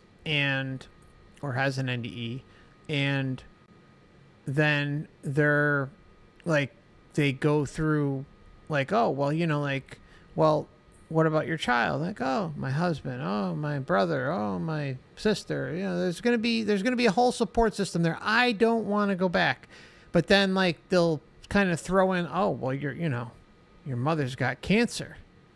You know, your father's dying, or something's gonna happen, or something's like going on right now, and they are gonna need you back there to help take care of them. So it's like there's this laundry list of deception that can occur, in my opinion, deception that can result in someone coming back for whatever reason. And it seems like they just kind of tug at the heartstrings. And some people, or some true essence beings, are a little more combative. Some are a little more reluctant, or many are reluctant. Right. That they're, you know, and then others are kind of like, oh, it's like they roll out the first family member or whoever, and it just happens. Like, oh, okay, all right, okay. And that varies so greatly, man, because it just it goes to the whole customization based on our belief system, which is crazy because it just seems like they're taking advantage of us because of our life script, because of our life experience. They're able to kind of have all that data, all that information. Every single moment of every single day is recorded, and they have access to that, and they use that against us, or they use it, for us, or however you want to look at it. I look at it as they use it against us. But Well, I feel what do you I think feel of like that? there's well, I feel like there's like some kind of gaslighting here, or deliberate temptations or taunting that's deliberately shoved in your face, like knowing that you'll screw up, and and holding that against you. I mean, they're the ones who shoved it in your face to begin with. Because I do feel that, dude. I do feel like there's some kind of weird gaslighting in this reality going on where, oh, look what you did. And I'm like, but you're the one who brought this on before me. But what do you mean, look what I did? If it wasn't for you, I wouldn't have done it. Like, kind of a thing. And then holding it against you. I don't know. And then I am curious, like, how does hell play into all of this? From my perspective, it's a very real reality. So how does the hell bridge the gap between these experiences and what you've been talking about? And I'll share that experience if you like. I'd love to hear it, but I just would like to pause for just a moment. I'd like to. Yeah. Maybe we went over this and I'm just forgetting, but can we? You were going through heart problems, health problems, leading up to your NDE. Where were you psychologically with religion and belief systems going into that? I'm sorry if you told me already, but I no, forgot. it's okay. We did talk about it last time, but yeah, it's cool. I was kind of on the fence at that time. It was one of the only times where I was starting to question, my faith. And I remember I was getting into Richard Dawkins and all of that, but I still had a sense of like spirituality, even in the most doubtful times.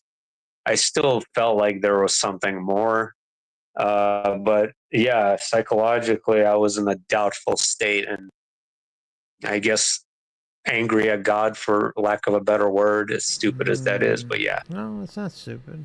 Okay, so Yeah. see, so there's kind of a situation there where, in my opinion, Daniel, that like a hellish experience could be potentially produced or experienced based on what was going on in your life. So I just, take this for what it's worth, but like, love you, brother, and don't want you to like kind of, in my opinion, like let that get you down. Like, don't be, I think one of the most powerful things I think anyone could kind of learn about NDEs is that there is this customization factor.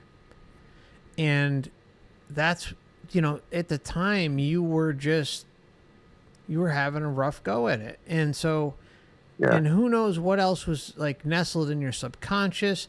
You went through, like, you grew up with multiple religions. Like, so you were also kind of like just being thrown all sorts of different stuff. And like, I can't imagine like how confusing that would have been for you. It was like, it was confusing. Yeah. So like, to me, it's like, don't, the hell experience is real when you're going through it. But at the same time, you can kind of move forward from that and know that you have a lot more control in this situation than you think in the future and now, today. But back then, because you were kind of clouded and going through your life and going through all, confusion and trying to make sense of the world, and on top of it, health issues, like, it was just kind of baked into the cake. You know what I'm saying, brother? Yeah. Like, that's just my opinion. Yeah. Take it for what it's worth, Right. Yeah. I mean, I can share that experience, and shortly after I'll have to go. I'll have to go pretty soon we'll after go with then. one more.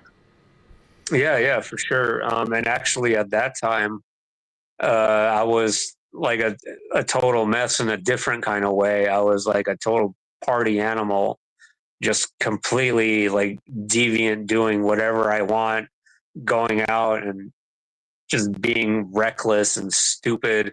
Like this, the dark experience happened like, I think I was 21 or 22. So a couple of years after the NDE. So that's the point where I was at. A lot of alcohol, a lot of partying, a lot of stupid bad stuff that I regret. So I was just laying down, and I was living in New York, because I moved back and forth my whole life between New York, Arizona, California. I was just laying down in the bed watching TV, not sleeping at all. I was just laying there watching TV, and then suddenly I find myself falling. Like this time, I left the body through my back. Like I fell literally through my back, and I just went into this dark void. And I find myself surrounded by like pitch black, darkest dark that you could possibly ever imagine. And I start like hearing voices coming out of this dark. And where I was, there was like a stillness, like a really disturbing stillness, like a complete and total lack of space, awareness, time. It was no perception of 1 second or a billion years. It all felt the same, and it was just this dark void. And these voices were cursing at me. They were cursing in a way that I've never heard on earth. Like the words that they were saying were basic curses that people tell each other, like F you, like you're this, you're that. But every time they would speak, it would penetrate the very core of my being and just completely destroy my soul. And it hurt a lot, like that pain from what they said. And it was getting worse and worse. And then they started appearing before me, all these people. And they were dressed in these brown rags, like these wet, pungent rags filled with holes and filth all over their bodies. Wow. They kind of looked zombified. They were all pale. And keep in mind that I'm in pitch black darkness, but I could see them perfectly clearly. Some of them had maggots coming out of their mouth and nose. Some of them had weird, like, stuff on their face. Like there's all kinds of disgusting, dirty stuff, like all over. Everyone had their each one of them had their individual filth that was unique to them. And so they were all running around like in some kind of psychotic circle, screaming at the top of their lungs, like hateful things to each other, to me. And they were filled with just pure absolute hatred. And I sensed it from them. And it really got to me badly. But then they started attacking me personally. So they would come up and they would kind of violate me sexually. I'm not going to go into that, but they started with that. And then they started biting chunks off of my body.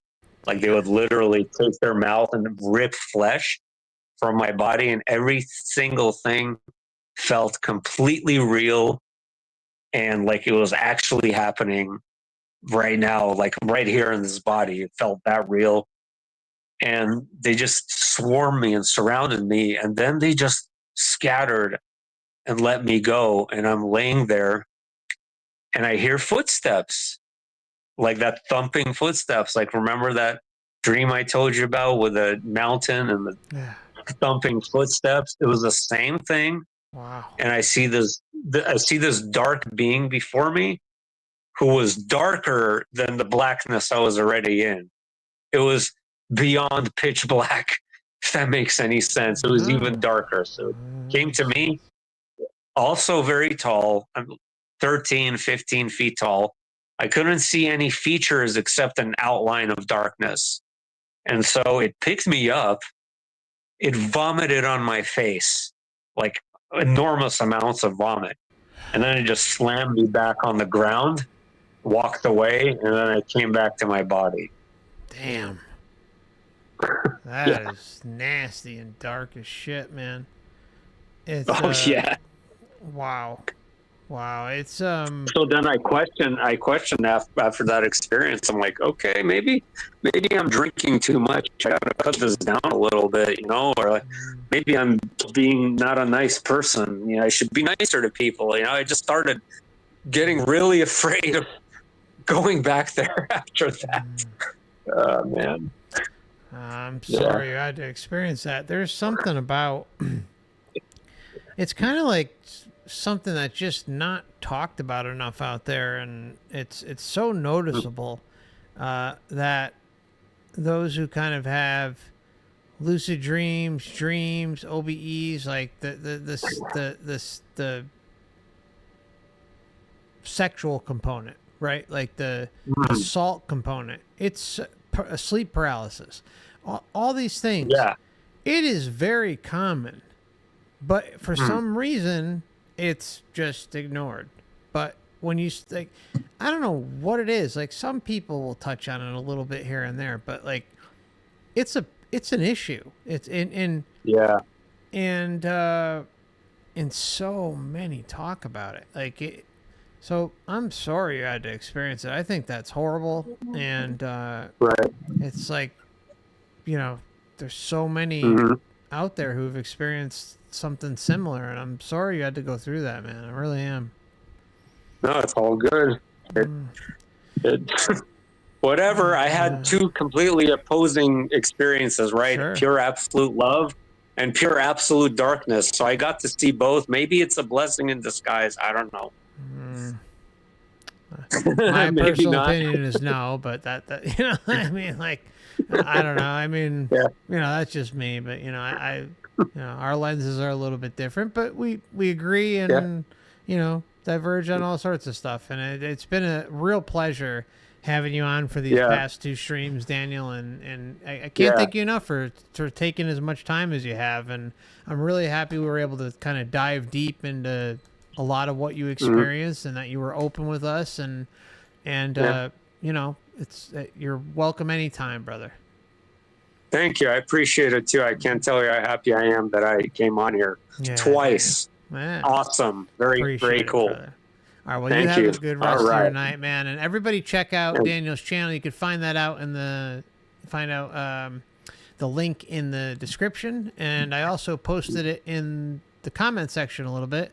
It's called Dreams and the Cosmic Trip.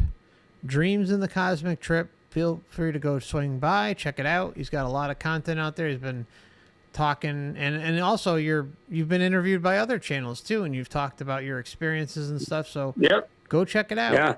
Okay, everybody, and thank you, Daniel. Really appreciate it. Thanks for coming on, brother, and you have a good rest of your night. Okay. Thank you. You as well. Thank you. Thank you. Good night, my friend. All right, everybody. So appreciate you all coming on, and thank you. So I'll be headed on over to the Truth in Gaming channel. Going to be playing some Control, and you can find that link. I don't know. I posted it in the chat once or twice, and well, here it is. Popped it in there too. But as soon as the stream ends, you might be able to see it pop up also in the stream. Well, whatever, in the end screen, whatever. So, all right, I'm headed on over there. It'll probably be about 10 minutes till we get the channel live, but hope to see some of you there. And thanks for stopping by. Please consider hitting the like button, subscribing if you're new, and sharing this video. And if you're interested in supporting the channel, you can find links in the description as well. There's Odysee and YouTube memberships, as well as super chats, hyper chats, super thanks, all that stuff. So your support is always appreciated, but never expected. You can also find the channel on YouTube, Odysee, and Rumble for alternative platforms, and for notifications, Twitter, Instagram, and Facebook. All right. we'll see you soon, and take care of yourselves. All right. We may do a stream on Monday. Okay, so keep an eye out on the channel, since I know we got a holiday, Labor Day in America, so we may do another stream on Monday. I got a few things I'd like to throw up there, and we'll see what happens. And there's going to be last thing, the next Last Timers Club monthly member live stream is going to be on September 29th. That's Sunday, September 29th at 7:30 p.m. Eastern Time. And there was also just a early release members video that was just put out, and early access video that was put out. And so that'll also make the rounds next week sometime too. So see you soon. Much love, my friends. Appreciate you all.